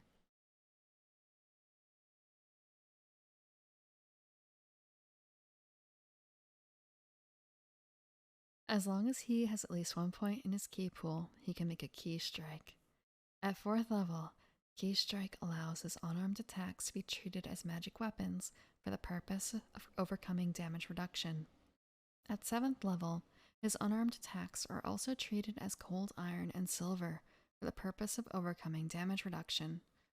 At 10th level, his unarmed attacks are also treated as lawful weapons for the purpose of overcoming damage reduction. At 16th level, his unarmed attacks are treated as adamantine weapons for the purpose of overcoming damage reduction and bypassing hardness. By spending 1 point from his key pool, a monk can make 1 additional attack at his highest attack bonus when making a flurry of blows attack. In addition, he can spend 1 point to increase his speed by 20 feet for 1 round. Finally, a monk can spend 1 point from his key pool to give himself a +4 dodge bonus to AC for 1 round. Each of these powers is activated as a swift action. A monk gains additional powers that consume points from his key pool as he gains levels. The key pool is replenished each morning after 8 hours of rest or meditation. These hours do not need to be consecutive. Warning, you have to sleep during the night? That sucks. Like, damn, it's fine to fudge that a little bit, right? Doesn't matter when, as long as it's after 8 hours of rest, right? Stretch. Oh, I have to be moved over a little bit. Just do the first one to redeem. Me. Do I move myself? I'll move the widgets. I'll move the widget. So where is it?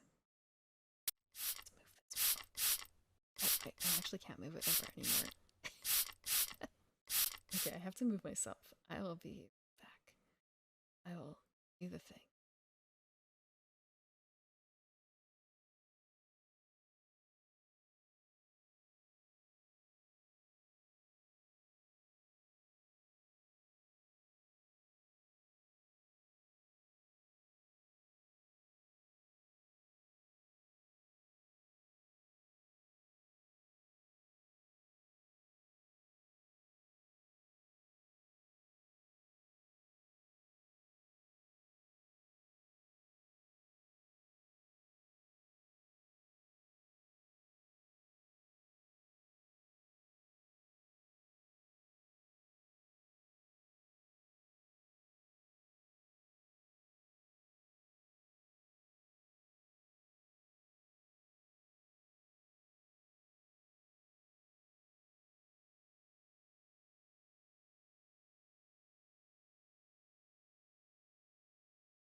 Okay, that was my fault for not making sure that they were aligned properly. I just thought, like, yes, this is good positioning.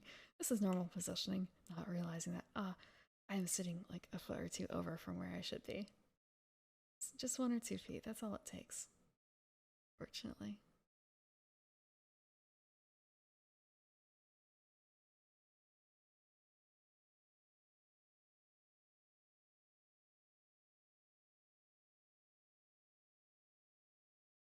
I can do.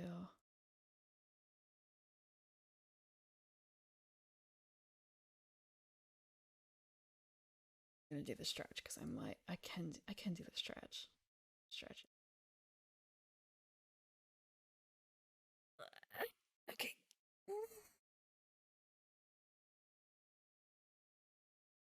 I don't.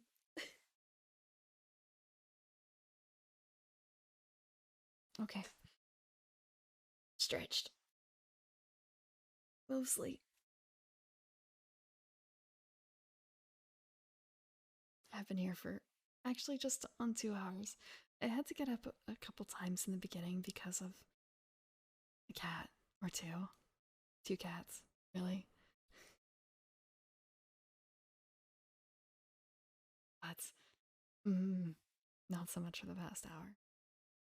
Mostly, mm, like, how much more can I stretch? I can get up, but then I won't be by the mic.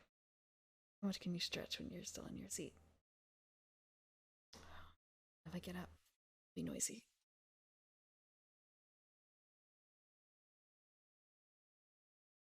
Except probably not noisy. Oh, that just cracked. Okay. I'm like, is that supposed to crack? Is that supposed to crack? Mm-mm. I want to say there's probably already a rubber elf. Rubber is the plant after all. Rubber is plant based. It's kind of like our um, like the joint between your hip and your leg. Like, is that supposed to crack? I'm used to cracking my knuckles, not so much. Like and neck, yes, not so much those bones.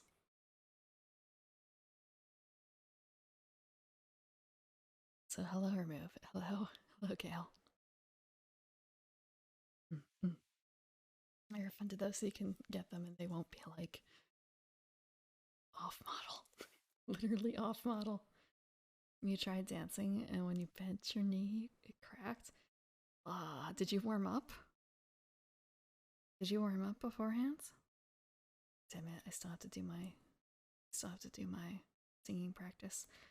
I need to make time to like do the warm-ups first. That's always the big thing. Because if I don't do the warm-ups, it's just like the session's not going to go very well for practice.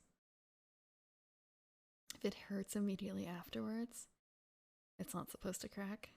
You've cracked some things like your chest. I can see that.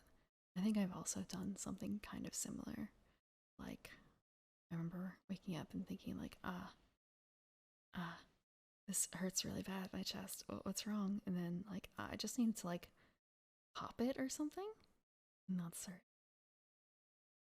Your thighs, like the top or the bottom, like where it joins up, yeah, but not like the middle, right?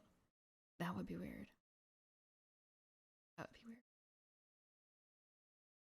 Why would I warm up for a family birthday party? Then what family birthday party? No.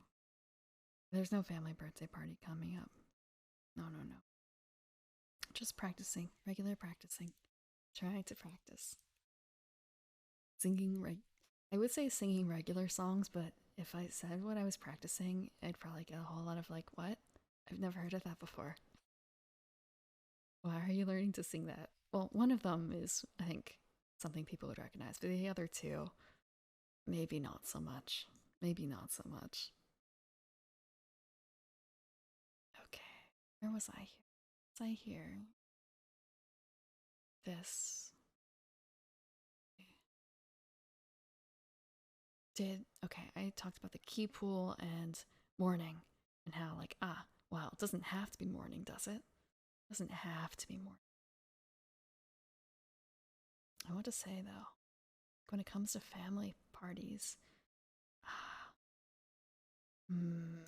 this time of year is actually pretty empty.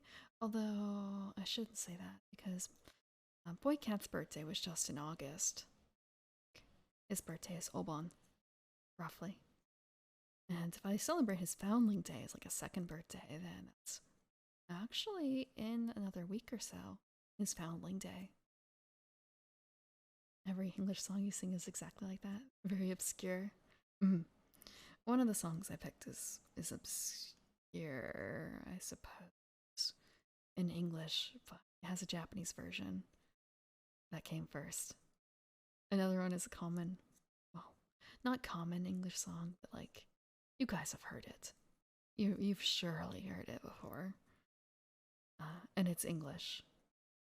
And then the latest one is Japanese only, and I honestly don't really expect anyone to know it, but that's fine. That's fine. I like the sentiments behind the song. Mm, mm. It's a song about basically uh,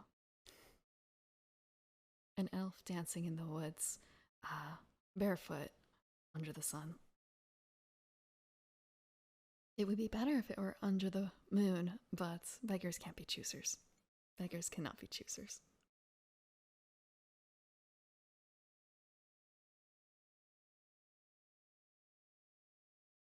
It's from a Broadway show or movie. Mm. It depends on what Broadway show or movie it is. It also depends on what kind of circles you're in. What kind of circles you're in. I know that if I asked that of a lot of family, they wouldn't have any idea necessarily, but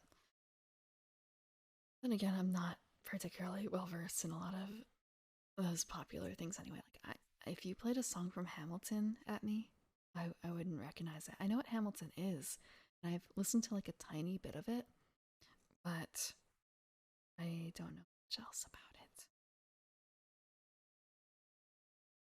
But I know some things about older Broadway shows. Some older Broadway shows.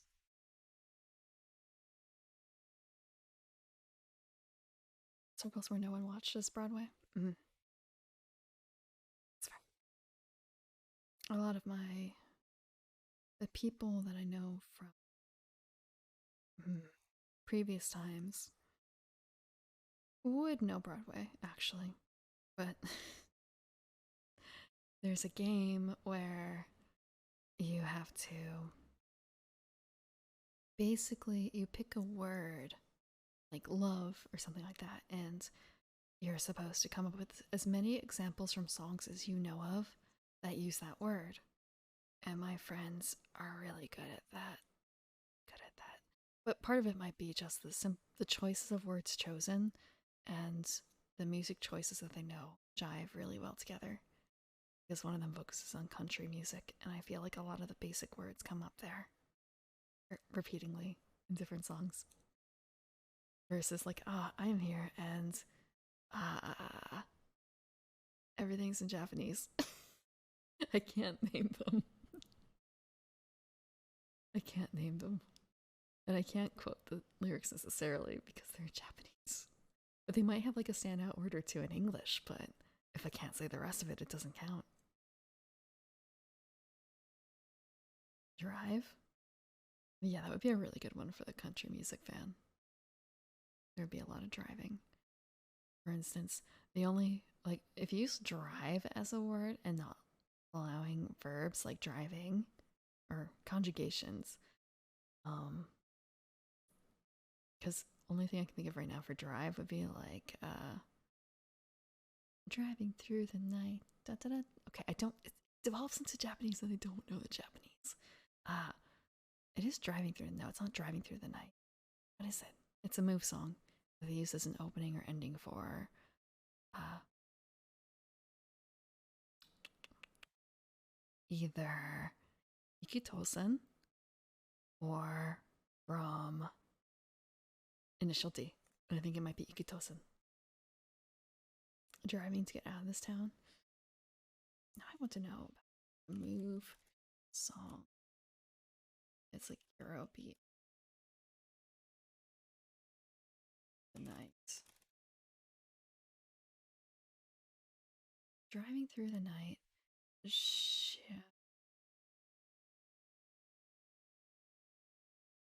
Break the night? No.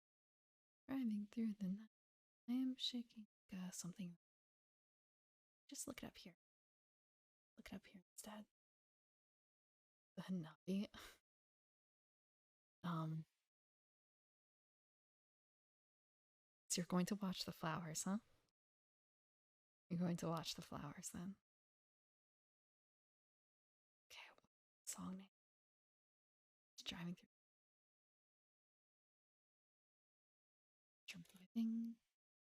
Driving through the night. Ikitosen. I was hedging my bets there.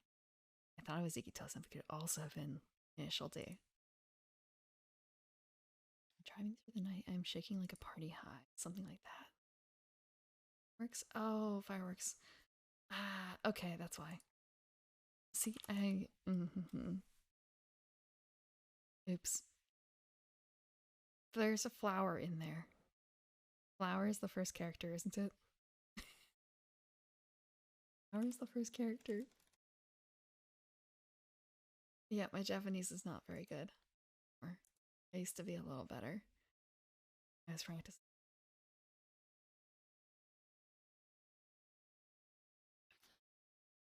Yeah, like Hanabi is fire flower, pretty much, right? Yeah, yeah, it is. Hanabi, fire flowers. Oops, I was thinking of Hanamatsuri, that sort of thing. I was thinking of, I think it's Hanamatsuri, flower festival. Um, Hikojozu.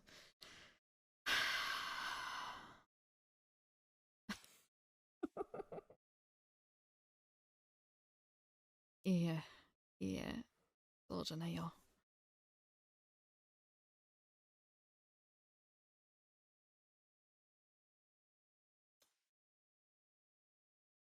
I've been not reading the books for that. I've been reading the books for other things instead.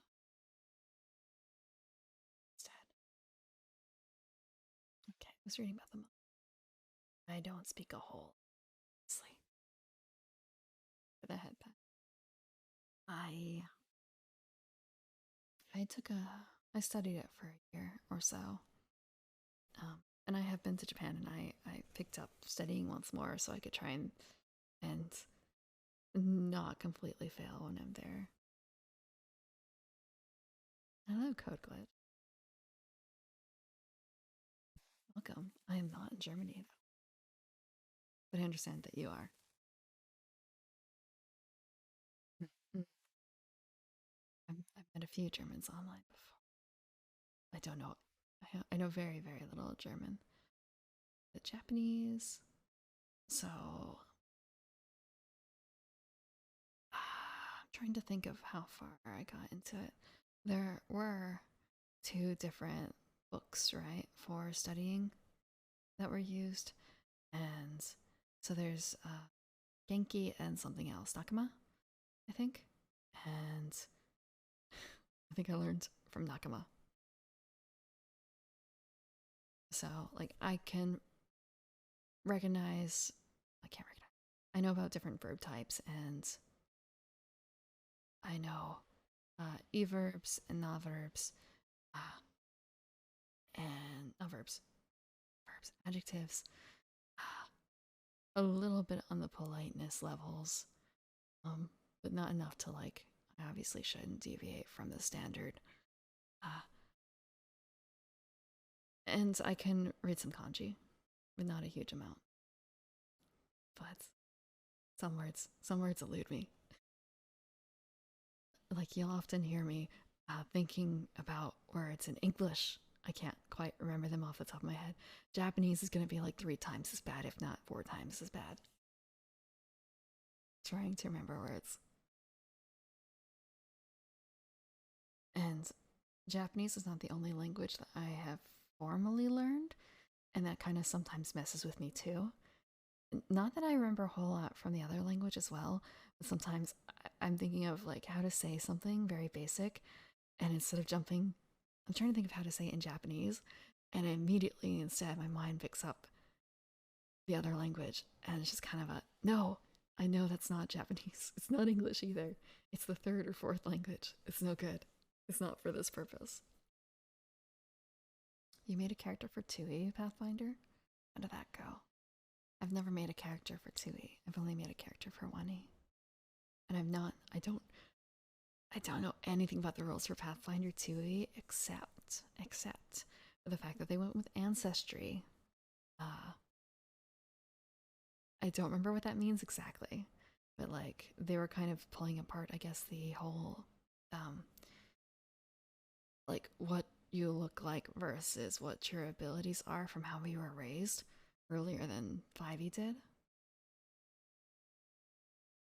And that was mostly because I think when Pathfinder 2e came out, I was at a convention and they were showing off a whole bunch of that stuff.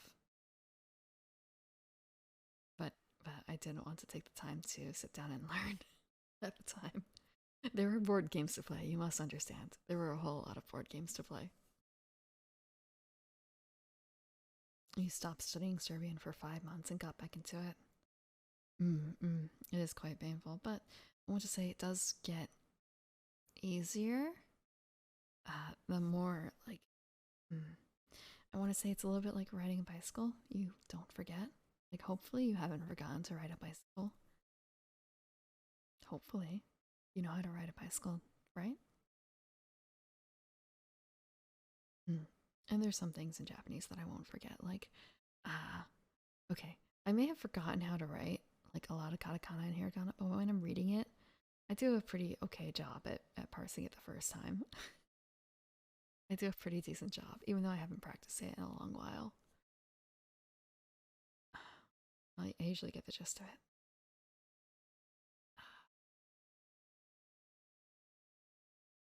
Cyborg that uses bows? Wait, that's something that you can make in Pathfinder? Like, is it, you can make cyborgs? They need to make damage equal to the damage of the spell you want to cast. I don't, because I've never played 2E, so it's all like a new language that I don't know. This is new language I don't know. It's not Japanese or English.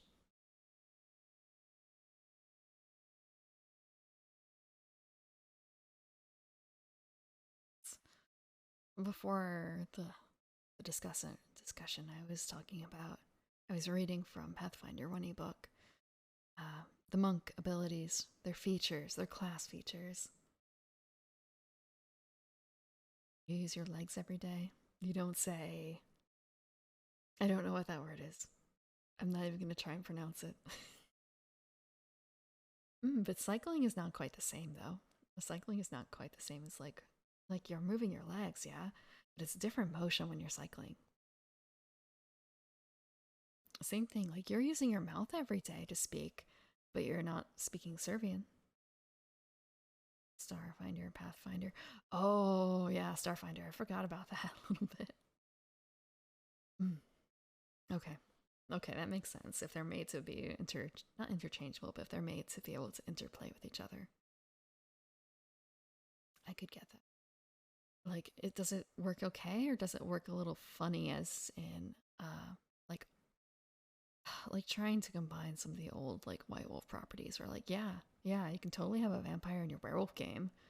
It messes a lot of things up for your vampire player. They're gonna have to create new characters soon, but okay, it makes sense with the lore. That's good. Okay. But like mechanically too, because mechanically things can get really weird. Starfinder is basically Pathfinder, but in space, as far as I am aware. A lot of games that have been coming out have that sort of variation. Like there's Worlds Without Number, which is a like more fantasy game, more fantasy based tabletop. Uh, so you can play a mage, you can play a rogue, you can play a fighter. But there's also Stars Without Number, which is the sci-fi version. So it's using the same sort of system underneath, roughly, but the system and mechanics. But there's going to be a different theme overlaid on top of it, and there's going to be some changes based on that. For instance, as I said, Worlds Without Number has mages. That doesn't exist in the sci-fi setting, but they do have, I believe, psionics instead, which is not the same thing, but kind of similar in that respect. And the same thing, like you may not have an archer in Stars Without Number, you might have an actual gunman instead. And so there are rules in Pathfinder, rules in Stars Without Number for like spaceships, because you know you're in space. That's important.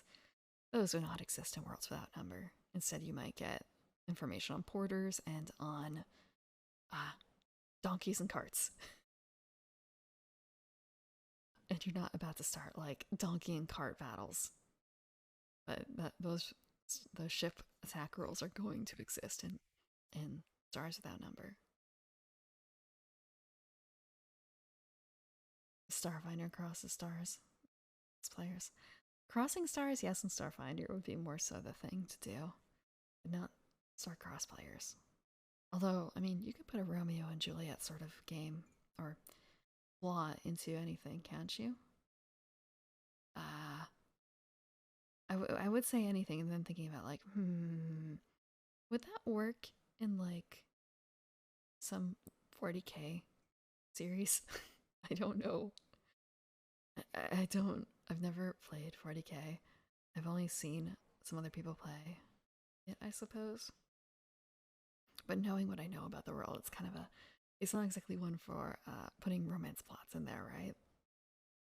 Though I've seen some of the things that people have devised. It gets a little strange. Romance does not seem to be out. But then again, most of the games that I played don't have it as anywhere close to a high priority. Mm. Mm.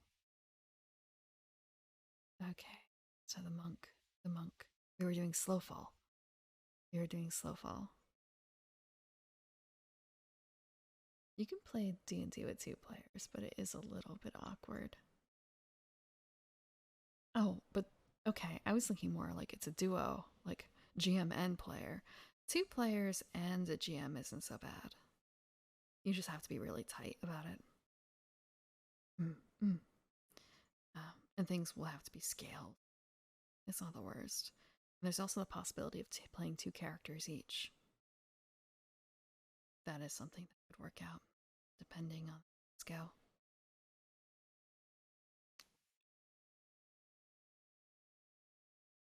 As long as you have a strong reason to stick together. I want to say like 4 or 5. I think 4 or 5 is a really good spot for number of players in most games. Not for all games, but most games. Like more than 5, and it's a little difficult to balance around everyone. And when it's 3 or 2, it's puts a lot of pressure on the individual players. 4 is kind of nice because you can get people pairing up a bit in terms of like plots and stuff. 5, you can have the same thing, but someone might be a little left out in that regard. But again, a lot less pressure. And this is purely the number of players, not including the GM right now. The GM is ecstatic.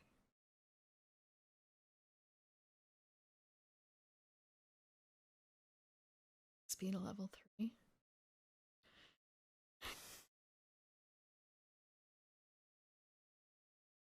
I want to say a lot of the groups I've played with have been just straight up jumping to level 3 or 4 in D&D, skipping over tier 1 entirely. For a lot of the other games that I've played, we've started at whatever the base is, but then we quickly bump it up. Like every session, we gain a level or something like that, whatever the equivalent of a level is. Anime homebrew stuff. I don't. I don't mind homebrew too much, but in a lot of cases, it's a bit of a. Well, if I'm gonna be homebrewing, or like if we're doing this much homebrew, why don't we find another system that already suits whatever we're planning on playing? So I've played a lot of alternate. Oh, XP to level 3 is a YouTube channel. Oh, okay. These people.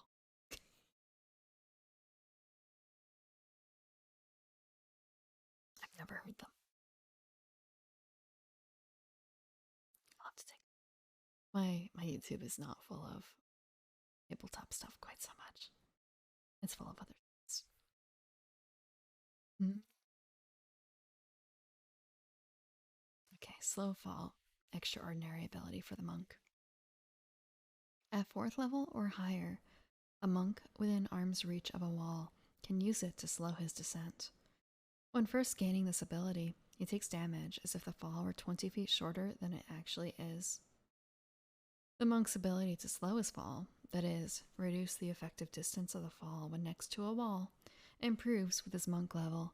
Until at 20th level, can use a nearby wall to slow his descent and fall any distance without harm. Hmm. I've never played a level 20 game, so I can't say how true or false that might be. But I feel like you could say that for a lot of different things. You could say that for a lot of different classes, except maybe. I haven't actually looked really much at the level 20 ranger abilities.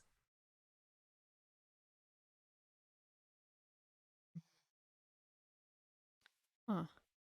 So, I want to say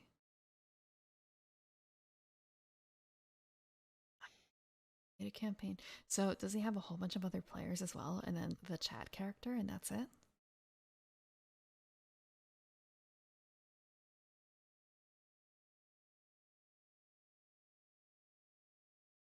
So, like, because having chat, oh, only the chat character? Okay.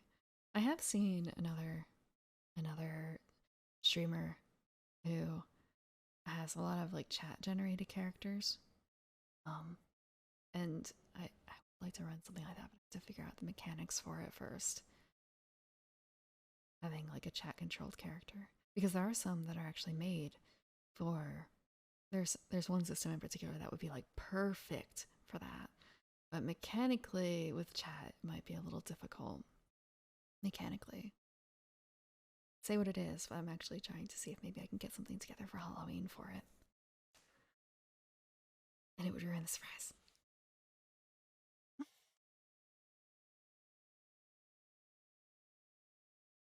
Chat deciding what to do. Mm-mm. Yes. I wonder how that works.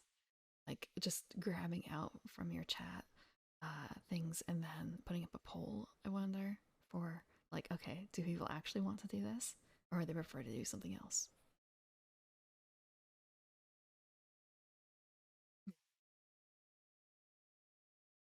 High jump. Monk's high jump. Extraordinary ability.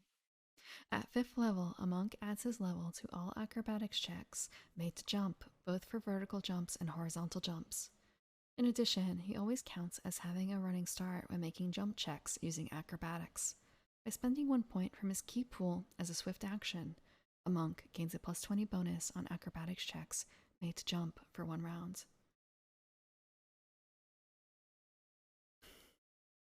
Mm. The one person, or rather the person I know the most who does that sort of thing, the like games with chat, or I should say tabletop games with chat, I think was actually just doing them yesterday as well. His name is Halbernacht. He's on Twitch. And I actually missed that. I wanted to watch it, but I was playing in my own tabletop game yesterday. I was playing Pathfinder First Edition. I think he was doing it last time. I'll have to check the odds. Mm. I want to say, careful with BB guns. Careful with BB guns. They hurt. Wild Mage, Sorcerer in the Wheel of Wild Magic, as long as you play it correct. And by that I mean make sure you read all your abilities. I played with a 5e wild magic sorcerer who did not realize that he could basically um, ask the DM for wild magic at any point after he had used up certain points.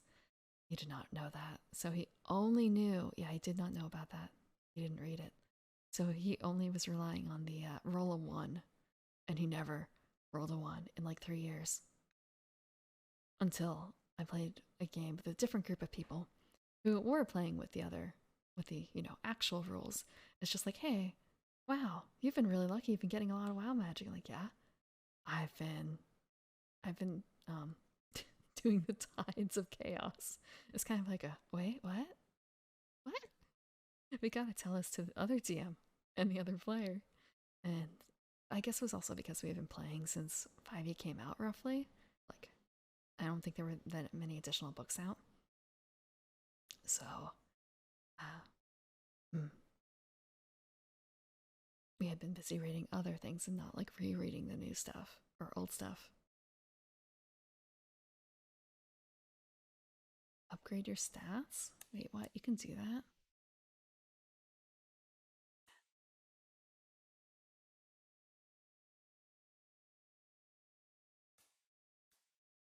Oh. Uh-uh. It's weird. It's weird. Hmm.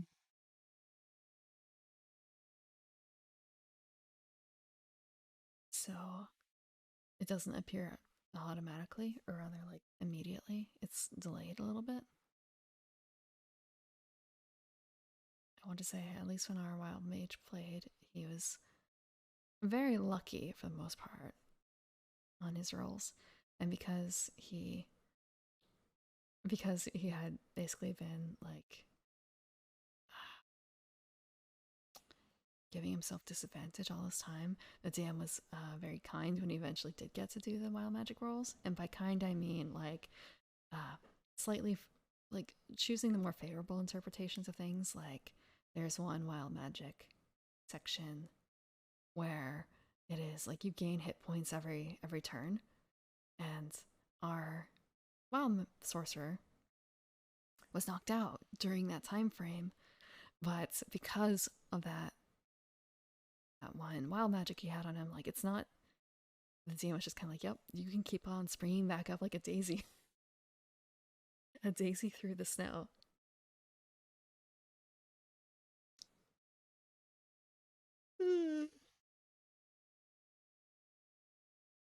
I would probably only do something like that if it were a case where it was a highly unstable magical environment. You are on certain planes or in certain areas that have that sort of issue, like maybe a wild, mm, a malfunctioning wizard's laboratory sort of situation.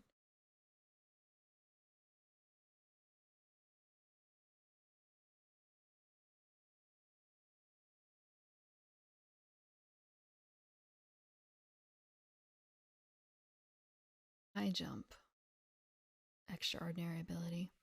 At 5th level, a monk adds his level to all acrobatic checks made to jump, both for vertical jumps and horizontal jumps. In addition, he always counts as having a running start when making jumps, or when making jump checks using acrobatics.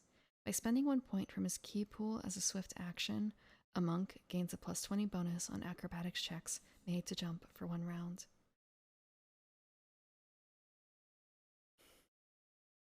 I don't think that they.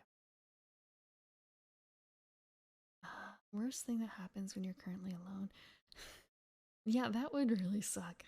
Like, there's no way for them to know either, is there? That like that potted plant is you.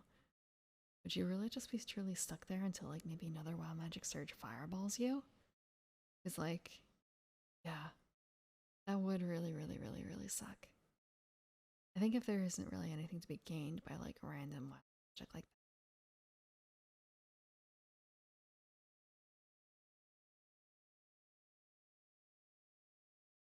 I thought you hurt your leg. I mean, your toe is kind of part of your leg in the grand scheme of things, but a little different than the BB gun issue. Purity of body, extraordinary ability. At 5th level, a monk gains immunity to all diseases, including supernatural and magical diseases. Finally, someone stepped on me, finally able to turn back.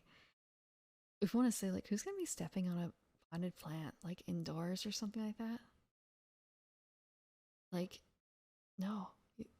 Okay, an animal might do that. I could see that, but they're going to be way more worrisome things that are going to happen. Imagine if you turned into a potted plant that was like, oh my god. Ah, so there are potted plants that are edible, right? Like, you could have potatoes inside. What if you got turned into like a potato plant? What if someone tries to eat you? What happens then? What happens then? Or like a potted plant that's like an aloe plant, like breaking off your leaves and stuff. That's just general like taking damage when people break things off.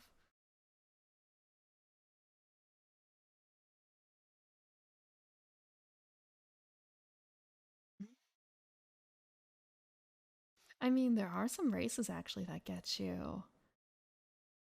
Uh, there are some races that get you like telepathy abilities. I was just talking to someone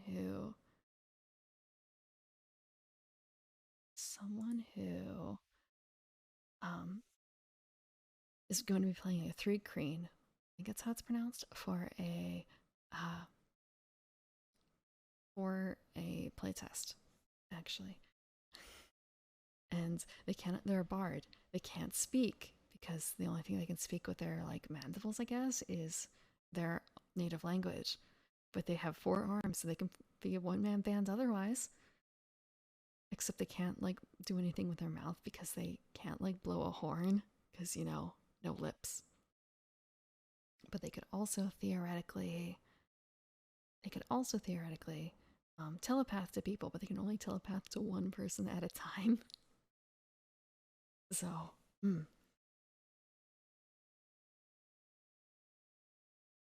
the moment you bite, they turn back and probably are able to cast it out. Maybe.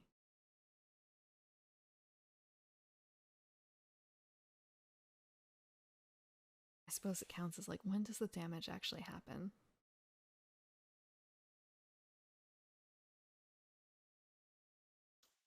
That would take a lot of bad luck. That would take a lot of.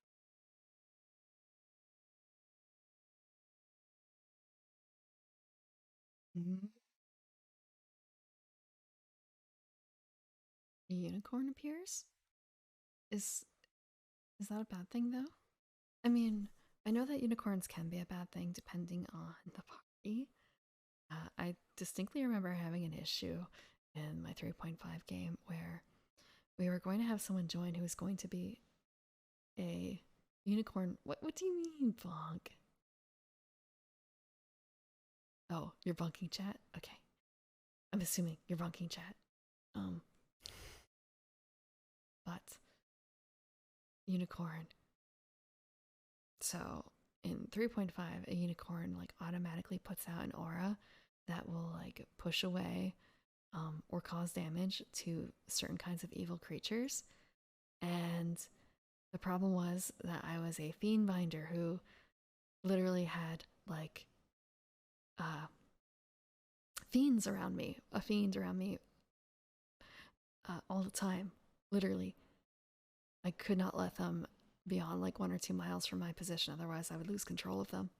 And it was a case of like, if we get this character with the unicorn, I my positioning my positioning game changes entirely because I can't position probably myself or this other creature within like 40 feet of this person, of this unicorn rider. The unicorn's extremely dangerous in 5e. Well, why are you trying to fight a unicorn? If it's evil? Like, you can change a unicorn so it's evil, but usually they're good characters. Good, good creatures. I guess unless it's corrupted. Uh, and I think the only thing you would really need to worry about is if you're an evil party, like mine was. Like mine was. In 5e, they're like monsters. Well, technically, they're all monsters, but they usually, or at least when they were initially released, they have like they're usually good. Like they do provide some background for features that indicate, or at least they used to before they changed heart. Look, unicorn. They are. Did they update? Okay. By default, they're lawful good, and they're celestials. So like, they're super good. Let's see. They get multi attack. They have legendary actions. They have a challenge rating of 5. That's not so bad, but it really depends on what level you are. Um, and they have good effects for good aligned creatures. So,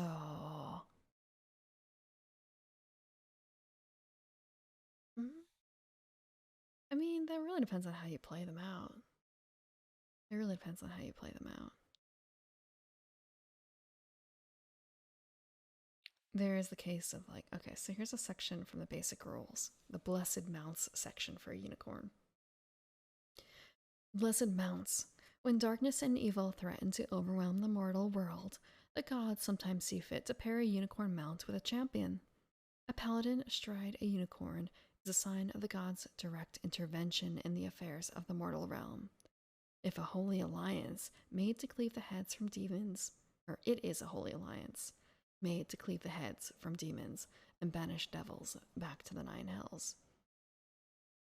As long as the troubled times of darkness persist, the unicorn stays by the champion, its horn shining brightly to drive back the night. However, if the god's champion falls from grace or turns from the cause of righteousness and good, the unicorn departs, never to return. Kirin. Kirin. They don't actually, though, have a stat block for Kirin, do they? I don't think they do. I do know that I had a paladin who asked the DM for like a reflavor of a mount, their like celestial mounts. So instead of getting, I think, a horse, they got what is mechanically like a giant elk and visually reflavored to look like a Kirin because it matched their aesthetic.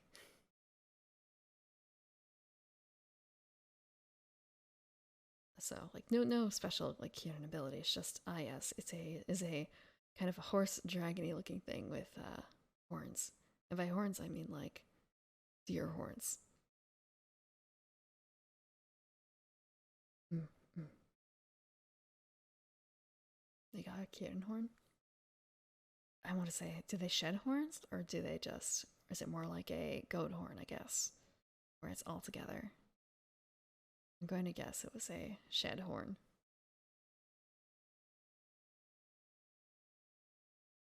Buy a whole Baldur's Gate. You bought like the entire town. A giant complete horn.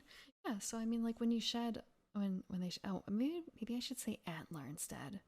Like a horn, I imagine like you have to basically like saw it off a living creature or like a skull, and like it's a traumatic event versus like an antler shedding is, yearly self care. So like getting a Kirin horn, if it's a horn proper, uh, might be a question of like, is it a good thing? Is it a good person? And being able to buy Baldur's Gate with that. Mm. You didn't ask the GM. Mm. Buying Baldur's Gate though, just I know it's a location. It's more so like that would be quite expensive, huh? That would be quite expensive. And it really depends. Like in Forgotten Realms, they kind of play up the whole thing of like, oh, there's like heroes and dangers everywhere. But your journey is extra special. But like magic goes down in Forgotten Realms like every it's really crazy when you look at like the time frame for everything. It was it's pretty bonkers when you look at Forgotten Realm and how things interact.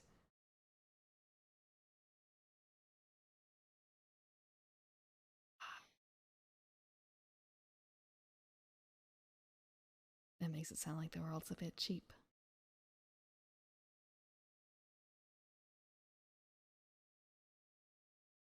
Hmm. I want to say, like, I don't know if Chult would go for that. What I know of Chult. And maybe some of the other ones.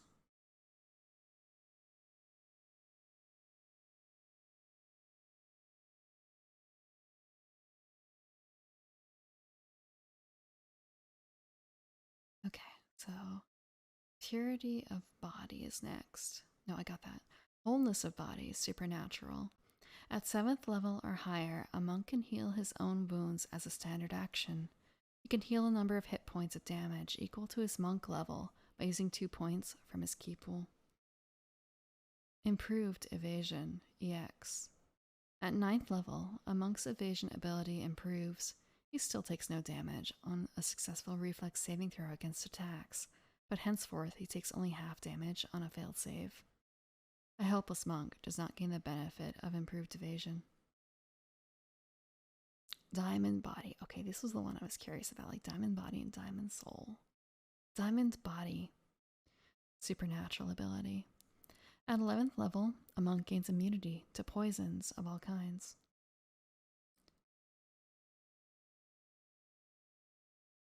A burned a whole forest from a goddess with silver flames unwanted. So, like, you basically desecrated a goddess's forest, it sounds like? Yeah, getting on the god's bad side is not a good idea, usually. Abundant Step, supernatural ability.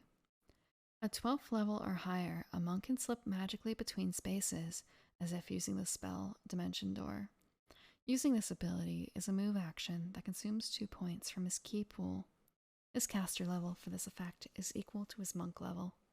He cannot take other creatures with him when he uses this ability. Accidental still counts though. Yeah, I want to say the gods, depending on the god chosen, they usually don't carry the intention necessarily behind it, and more so the actual outcome. How can you tell intention? Can you truly tell intention? Diamond Soul, extraordinary ability. At 13th level, a monk gains spell resistance equal to his current monk level plus 10. In order to affect the monk with a spellcaster must get a result on a caster level check, 1d20 plus caster level, that equals or exceeds the monk's spell resistance. Quivering Palm, supernatural ability.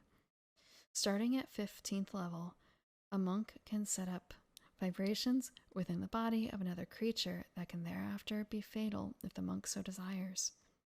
He can use this quivering palm attack once per day, and he must announce his intent before making his attack roll. Creatures immune to critical hits cannot be affected. Otherwise, if the monk strikes successfully and the target takes damage from the blow, the quivering palm attack succeeds. Thereafter, the monk can try to slay the victim at any other time, as long as the attempt is made within a number of days equal to his monk level. To make such an attempt, the monk merely wills the target to die, a free action, and unless the target makes a fortitude saving throw, DC 10 plus half the monk's level plus the monk's wisdom modifier, it dies. If the saving throw is successful, the target no longer is in danger from that particular quivering palm attack, but it may still be affected by another one at a later time. A monk can have no more than one quivering palm in effect at one time. If a monk uses quivering palm while another is still in effect, the previous effect is negated. You make my soul diamonds.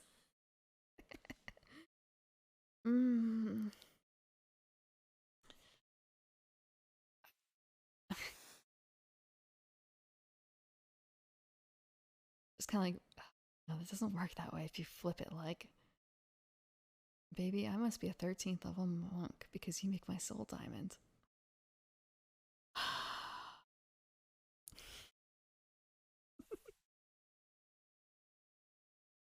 I was thinking honestly with like Diamond Body and Diamond Soul, I've never seen JoJo, but it makes me think of JoJo for some reason.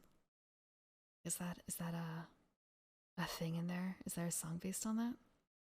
Am I wrong? I've known about JoJo since probably the first iteration of the TV series, right? There was a 90s iteration, right? And never watched that. Watch the new stuff either. How old is that JoJo? JoJo's Bizarre. So, sure. Diamond is Unbreakable? Okay. Where's the older JoJo? So manga was 87. OVA series. Okay, OVA series is from 93, 94. Okay. So, I'd only heard about the 93, 94 series growing up. You had a staff with the ability to replace every wall, point, or door as if it's enough space. Door. That brings small plane. So not a full plane. There's a word for it. It's a small plane. Not exactly a pseudoplane. Something else. Oh. Okay. So you accidentally.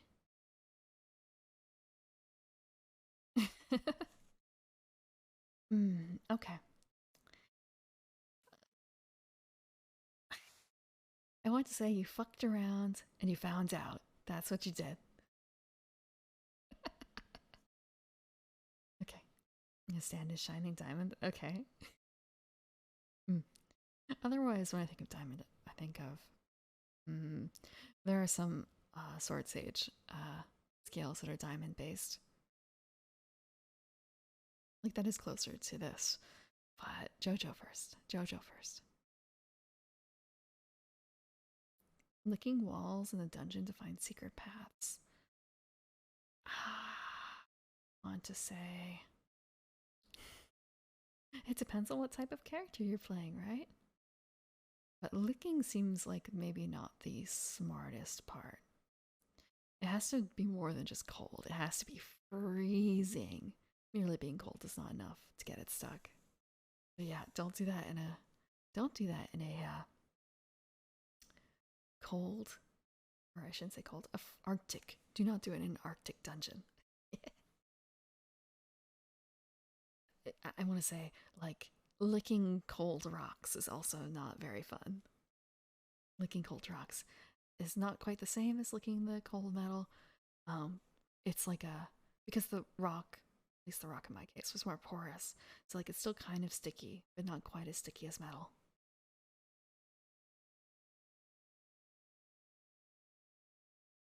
Crazy diamonds. Okay, because they have the translation issues, right? Like they don't want to have to bother with potentially dealing with cease and desists against them from the producers of the music that it's named after. Named after.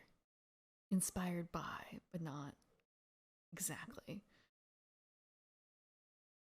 Fist of North Star for Quivering Palm. Omae wa mo shinderu? Not mo, it's not mo. Omae wa o shinderu? That's how it goes. Shinderu. Shinderu. You are already dead.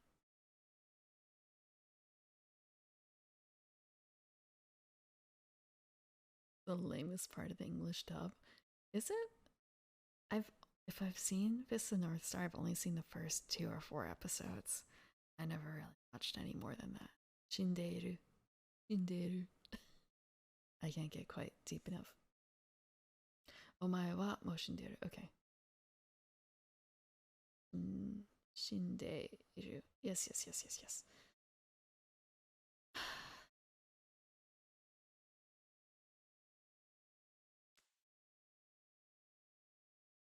Age changing one, huh?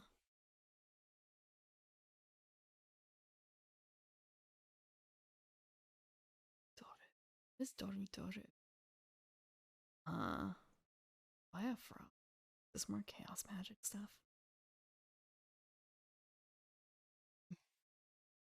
I'm not in the practice of speaking Japanese. Aside from a little bit of singing. A little bit of singing. I guess I have to work on my pronunciation when I'm doing ASMR too.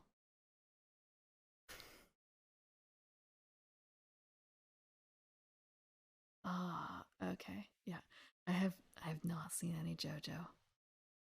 I've not actually seen any JoJo, not even like 2 or 4 episodes of it. Usually I give things like 2 to 4 episodes to catch my eye.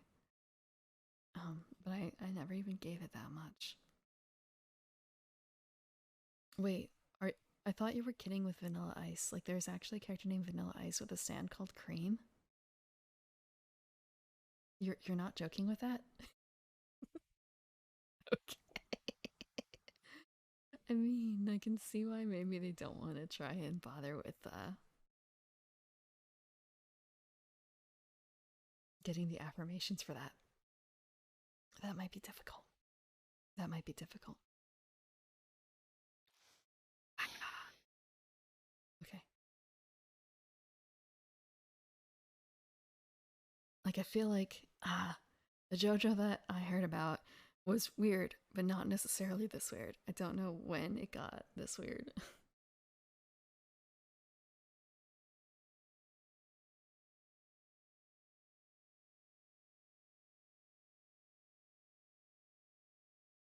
Okay, duly noted. Not personally in the. I'm not personally like into finding necessarily new groups to play with. I have the group that I play with, and we've been doing lots of little one offs, and I am. I don't want to say like burned out on larger campaigns, but like I'm holding off on larger campaigns for now. I'm more interested in smaller ones that are in D&D. I am like, it's weird to say like I am D&D'd out, but I am looking at other things. I'm taking a little break from campaigns.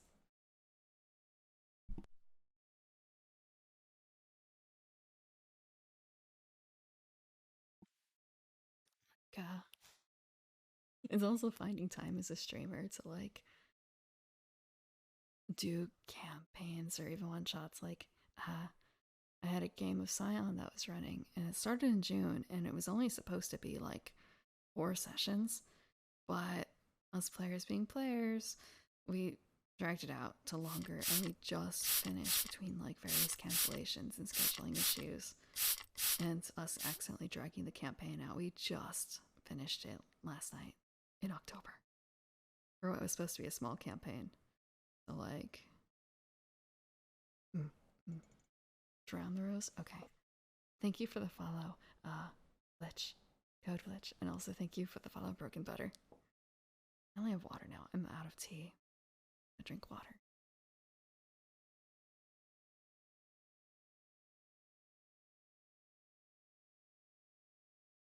Okay.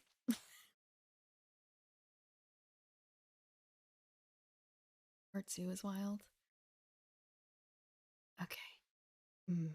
I'll have to look at a timeline of like how the manga and what the original OVA covered, and when I first started getting into anime, because that might inform a lot of things about like why I may have passed on it the first time. Okay, sure, check. Okay, let me.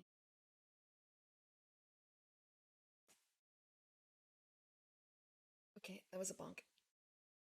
Just, I'm sitting. Okay, sitting with feet flat on the ground. Here to protect you from the opposite gender. Mostly, I want to say like that's unusual. It's unusual. I feel like in a lot of games it would not. Well, maybe it's just the games I play in. We don't usually bother with a whole lot of that. We are here for one thing only usually, and that is, I want to say, like, we're not murder hobos, but like we're adventurers. We adventure. It's what we do. We do dungeon delves. We do RP too, but not so much in the not so much in the romance realm. I don't think I've ever. Oh, that's not true. I think I've had like two. I think of two characters that had like uh one that had like a role for carousing and like, oh, I met someone, and then they were never ever mentioned ever again. And then another one where it was another game, Aegon, where it was a case of like, okay, I'm trying to uh distract, I think, or like get on the good side of this like noble princess lady. And so I'm gonna try and hit on her. But I failed really badly because I was playing basically a essentially barbarian, like not just in terms of her skills, but also in how she acted. And the princess was definitely not impressed by like this barbarian lady trying to cabedon her, essentially. So she ended up going up off with another PC who was doing the like, I'll treat you like a princess, baby, don't worry about it, that sort of thing. So a failure to romance, a failure to romance. But again, it wasn't for the purpose necessarily of like injecting romance. It was more like dealing with the plot. Oh, there was another one, but I think it was actually like I want to say overlooked a little bit by the DM. Uh, so that was also plot related. I had to wrangle a reason for why I would be able to take another character with me on a short dimension hop, essentially, using a special ability I had. Um, it was the. There's a spell that basically lets you teleport like 30 feet. So basically, my character has pretty much devoted themselves to the goddess of love. Soon, soon, soon. And what better way to like appeal to Soon than to kiss this character? And that was it. The stars aligned and Soon shined down on my character for like one round. And then I dragged that character around by the hand for a little bit, but there was nothing else going on. That was all also like directing him to do things to help. He was an NPC. And he also only spoke one language and I was the only one who spoke it. So like I felt like basically grabbing him by the arm and dragging him to do stuff was like the quickest way to do things. But yes, my characters are generally maidenless, and there is no. Is there a way for. There's no word for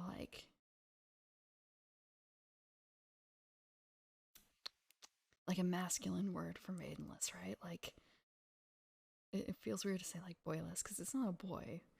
So like, what is the masculine version of maid in this form? Bachelorless perhaps. That might be it too. My characters tend to be both maidenless and bachelorless. Bachelorless. Usually father. No, it's not fatherless. Okay, I didn't do the stretch. I'm gonna do the stretch. Okay, I'm actually gonna take the headphones off.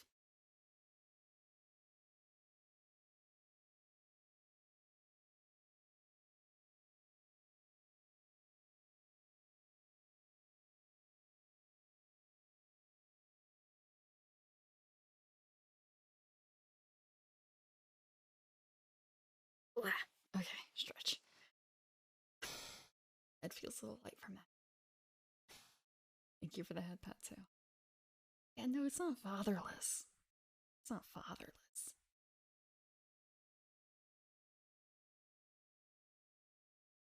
Mm,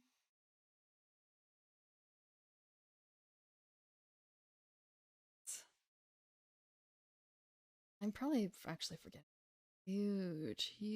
huge amount of characters because daddyless. No, it's not the same thing. It's not the same. Wesker Kato, thank you for the follow as well. Like, daddyless doesn't work either. Not like it's not like okay. It's kind of weird to call. Okay, so like an assumption about a maid is that they are what like pure innocent blah blah like never dated before or something like that, right?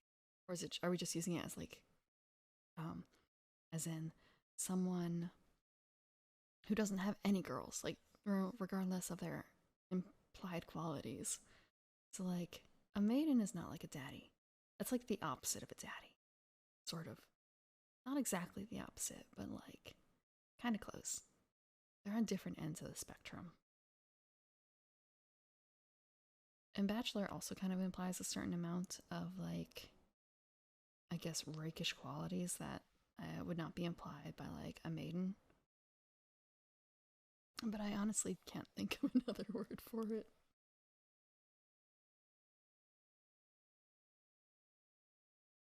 Barbarian goblin, gladiator.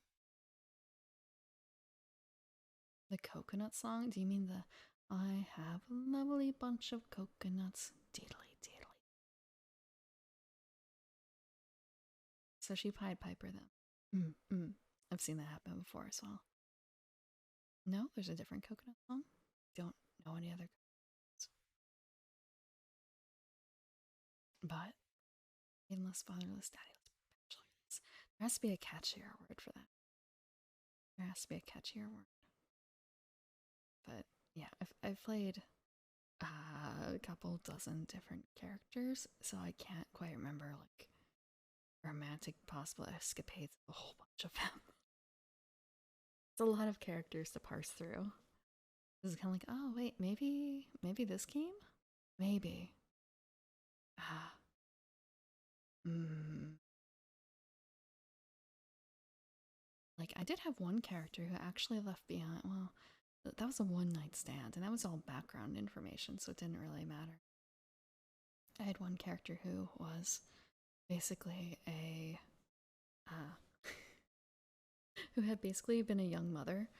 Now her kid was all grown up, so she can go off doing adventuring stuff, that sort of thing. So she was like I think a late 30s, early 40s paladin.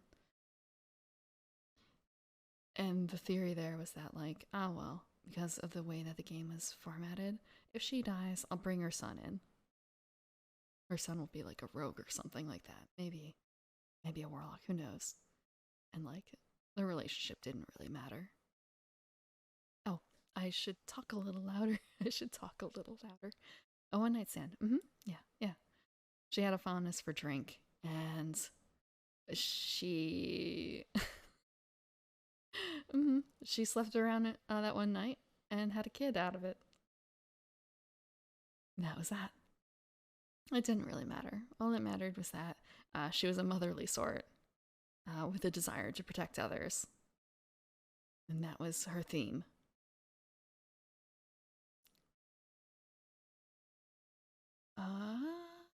Okay.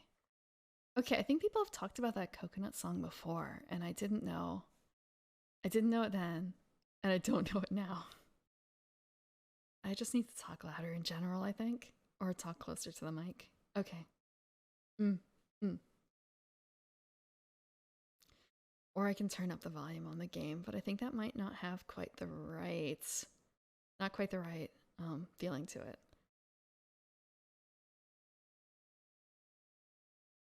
Maybe I should listen to it. I will after stream. I try not to listen to too much. I try not to listen to too much during stream. Um, I don't know the Apple Pen song either. No, I don't. There's all these songs that I don't know. As I've said, like, you can get stuck in a real groove of listening to only music that is part of your mm, part of your history, I suppose, and not really introduce a whole lot of new songs. I'm in that stage. I don't introduce a whole lot of new songs. I did not listen to the Friday song for like a few years after it was released. And the same thing with Baby Shark. I skipped that for like a year. One of my fellow players was trying to sing the Toss a Coin to Your Witcher song to I'm 334 years old. It's fine. I'm not 338. Don't you add those 4 years. Don't you add those 4 years. 334. But I want to say, yeah, the Witcher song too. I was I think a half year late on catching that one. 312. 342. No. Next May is going to be 335. Next May will be 335. It's not like it really is going to matter or anything until I hit 400. Then that's the next big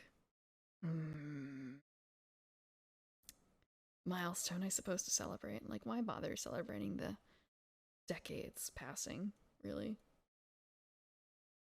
400? No. Like, at that stage, like, okay, so there's the hill, right? For humans, is that 50 or so? For the humans, it's like 50, right? The hill. So, like, 400 is close to the hill. 400 is closing in on that hill. 400, the hill is in sight. at the bottom of the hill. Hello, Ravi. Do not believe their lies. I am not 400. I'm not 400 years old. I'm only 334. It makes a big difference. It makes a big difference. Okay. Monks. Wait. Okay. Just thinking like, wait, do the monks get this ability? No. Oh wait, yes it is. Yes it is. Actually, next for the monk is tangentially related to this. So the monk skill, class, shouldn't say skill, class feature. After Quivering Palm is Timeless Body.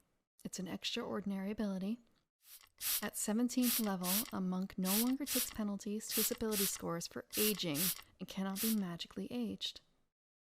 Any such penalties that he has already taken, however, remain in place.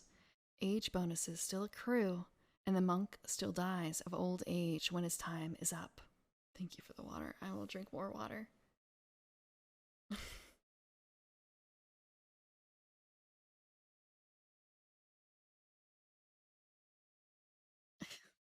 I wanted to say, hey, don't just die because your hit points hit 0.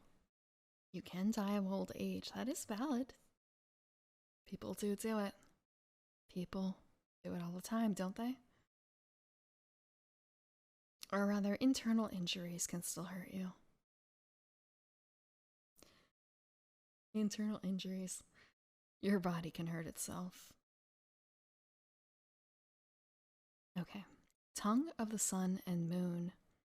A monk of 17th level or higher can speak with any living creature.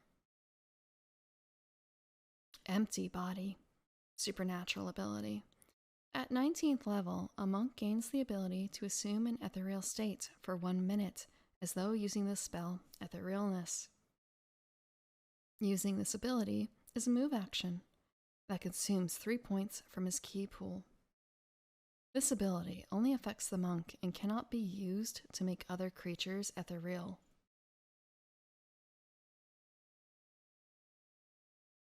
I'm not old. I'm not old. 334 is not old. It's fine. It's fine.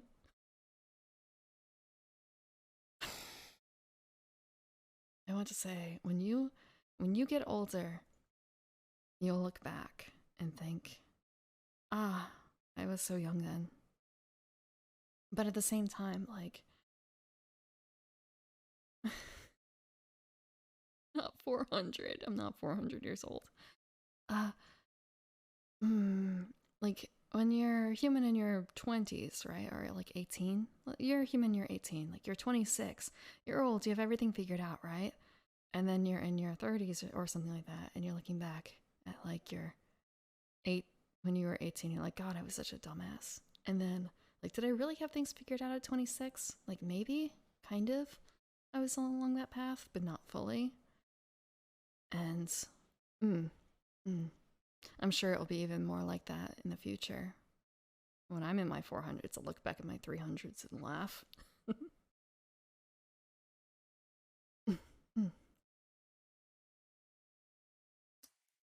And thinking about what my older relatives have said and the things that they've lived through.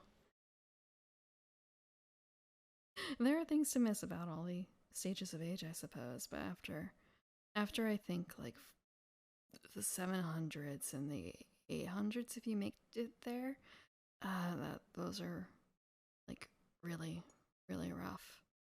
I mean, you're kind of used to other people passing you by as it is if you live in a mixed society. But I think it stings even more when you realize how gray you've become. And frail, too. But at least you usually have your minds. But it is really awful feeling when your body starts breaking down and your mind's still intact. But is it better or is it worse than if your mind's breaking down but your body is fine? You look back and think, ah, what an awful haircut.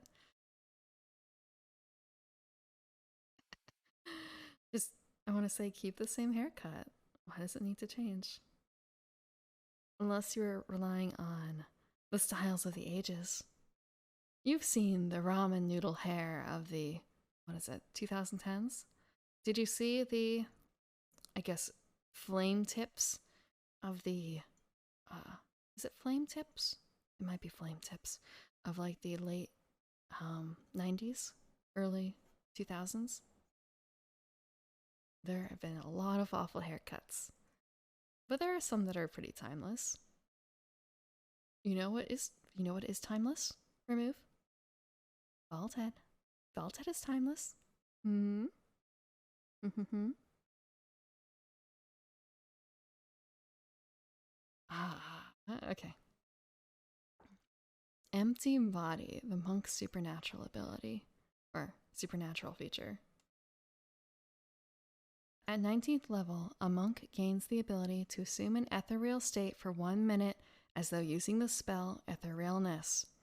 Using this ability is a move action that consumes 3 points from his ki pool. This ability only affects the monk and cannot be. Okay, I already read that one. By the time I get to it, I realize at the same time that, like, I read this before. Do I have a timeless haircut? Is it not a timeless haircut? Is it not? I want to say, I've had this haircut for quite some time, and I don't think it's gone out of style. You can find examples of it throughout the ages. But bald for men is pretty timeless, isn't it? And there are a few others, I think, that look good regardless of the fads that pass through.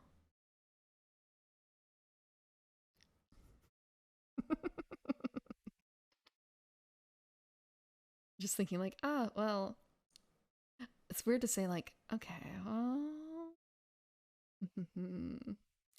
my first thought was like, well, there's that haircut that Geralt rocked in Witcher 3. But then again, like, well, I guess that ponytail kind of thing, I don't want to say it's dated. It's not dated exactly. It's just, like ponytails, I guess you can call them on men, were popular starting in the 2010s.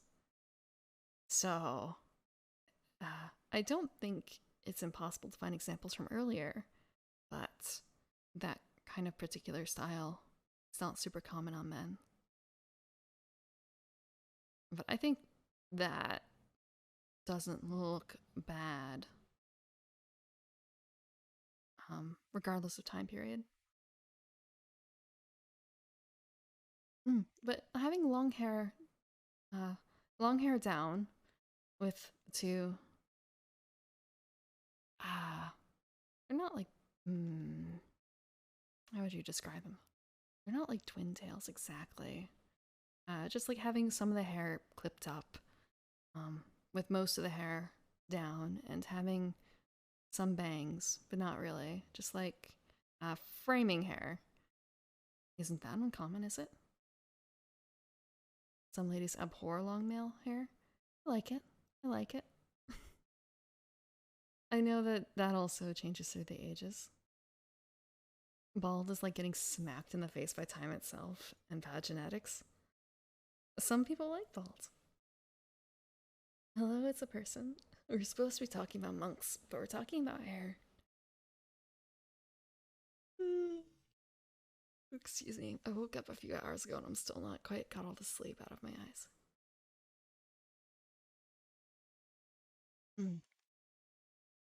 I don't mind long hair. I like long hair. But bald also works. It really depends on the head shape.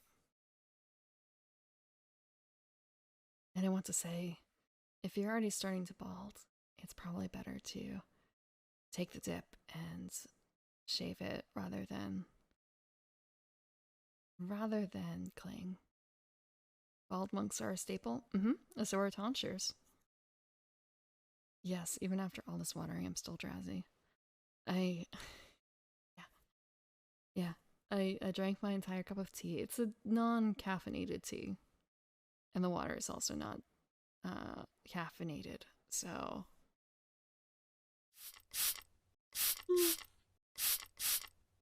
Okay, I'll drink more water. I'll drink more water.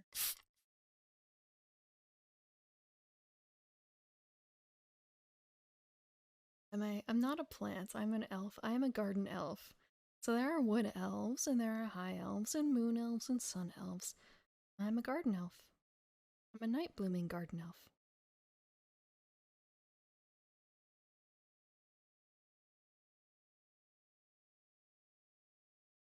I want to say, so like in your D&D 5e books, there are, what are they called? What are they called? I've forgotten the name of them. It's been so long. The Feywild elves. What's the word? Do I become? No, I do not become bald during autumn. I don't become bald during autumn. I can keep myself looking exactly as I am the entire year.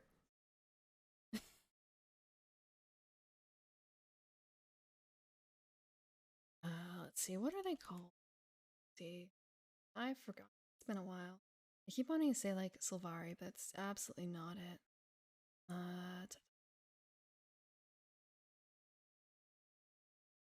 da, da, da.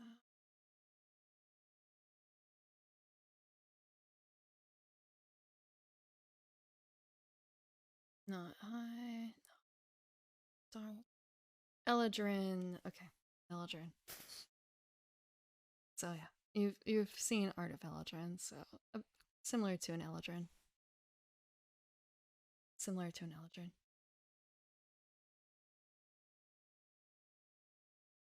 So where is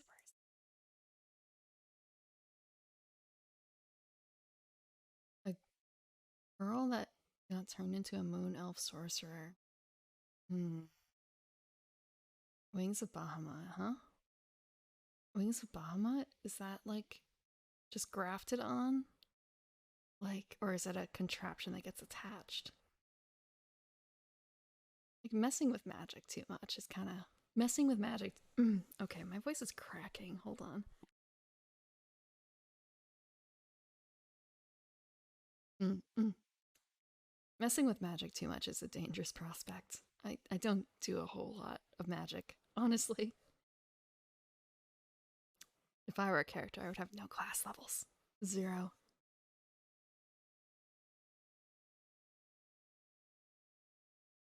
But, like, maybe, in the future, I will get outfit changes or something for autumn. Or for winter. Winter is more likely, I would imagine. But for now, just the one. Just, okay, I mean, like, there's a maid outfit, right? But aside from that, mm, it's mm, mostly staying away from magic. Tiamat demon? Wait, 25% Tiamat. Like, Tiamat is a dragon, a named dragon. So what, did she have the soul of Tiamat or something? Huh. He did stuff. Okay, that sounds a little creepy. That's quite a lot of work that went into that.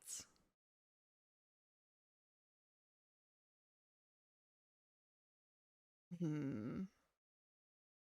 Hmm. Sounds like quite the mix. Sounds like quite a lot of templates applied over things. Okay. So, empty body we covered. We did not cover perfect self, which is the capstone for the monk. At 20th level, a monk becomes a magical creature. He is forevermore treated as an outsider rather than as a humanoid, or whatever the monk's creature type was, for the purpose of spells and magical effects. Additionally, the monk gains damage reduction 10/chaotic, or 10 chaotic, which allows him to ignore the first 10 points of damage from any attack made by a non-chaotic weapon or by any natural attack made by a creature that doesn't have similar damage reduction. Just thinking like so. Two monks fighting it out could still damage each other in this manner? Is that how it goes? Unlike other outsiders, the monk can still be brought back from the dead as if he were a member of his previous creature type. Ex monks. A monk who becomes non lawful cannot gain new levels as a monk, but retains all monk abilities.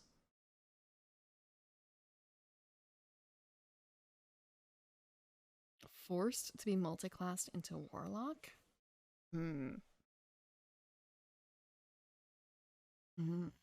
I guess because of Bahamut, because of the dragon tampering.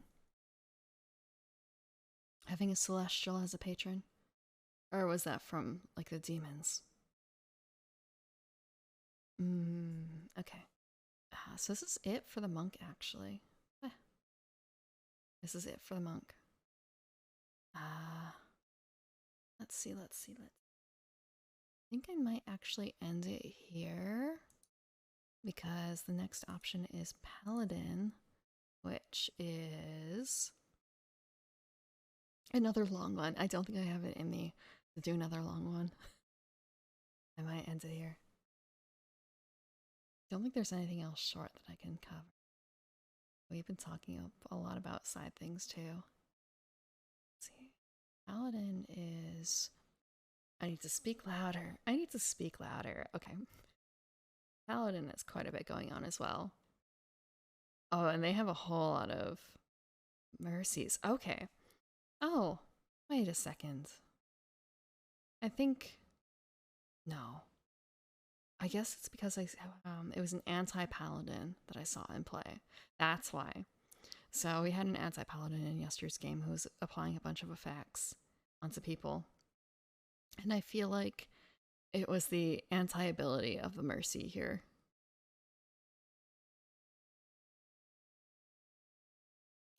What happened? You just found a Tiamat statue that happened to be a god pillar? That is really unlucky. It's like normally like a statue is just a statue, isn't it? Even in a temple, not all temples are created equal. Not all are imbued with the power of the gods.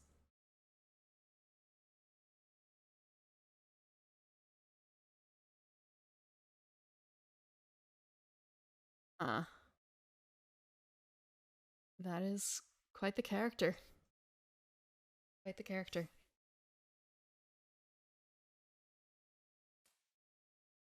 I'm on stalking your group. It feels like, well, I suppose it depends on the world, but I thought Tiamat was usually like locked up, essentially, in a lot of cases. Okay, that's right. You did have the eye, so that would be a reason to be like, I don't even want to say pissed at you, but like weird about you guys. Water. Okay. Who else is doing ASMR now? Who else is doing ASMR? It would help if I could spell Twitch. I should just have like a shortcut for this. I should make a shortcut for this.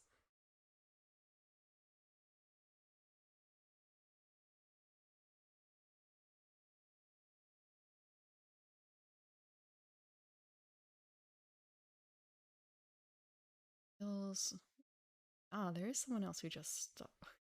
I keep forgetting every time I look in this category. Like, ah, yes. Ah, yes. All of this. Oh, Ari's on. Oh, wow. Ari has a lot of people with her right now. Ah. Hmm. She got something for her gems? Oh, she's doing a partner push. Okay.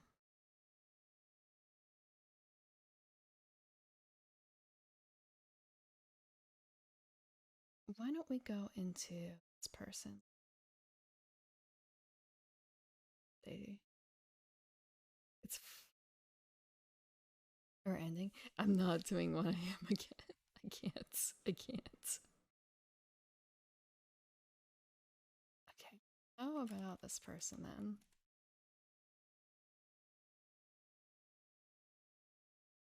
It's for it. You should go to, well, I mean, I would say you should go to bed. A lot of people are mm, daywalkers. So, like, 4 a.m., you should be asleep in bed for that. I'm awake during the night. I sleep during the day, so like 4 a.m. for me, that's not a bad deal. That's pretty normal. Maybe if I go to bed early, I would be. You're a baker? Oh, okay. So good morning to you. Good morning to you. I get that live. I've known a few bakers. It seems a little rough, but once you get into the gist of things, it's not so bad, right? Hopefully. So we are going to see. She is chatting right now as well. ASMR. So normally Tagdir. Oh, that's right, Germany. Okay. Um, Germany. German baker, even more. Okay.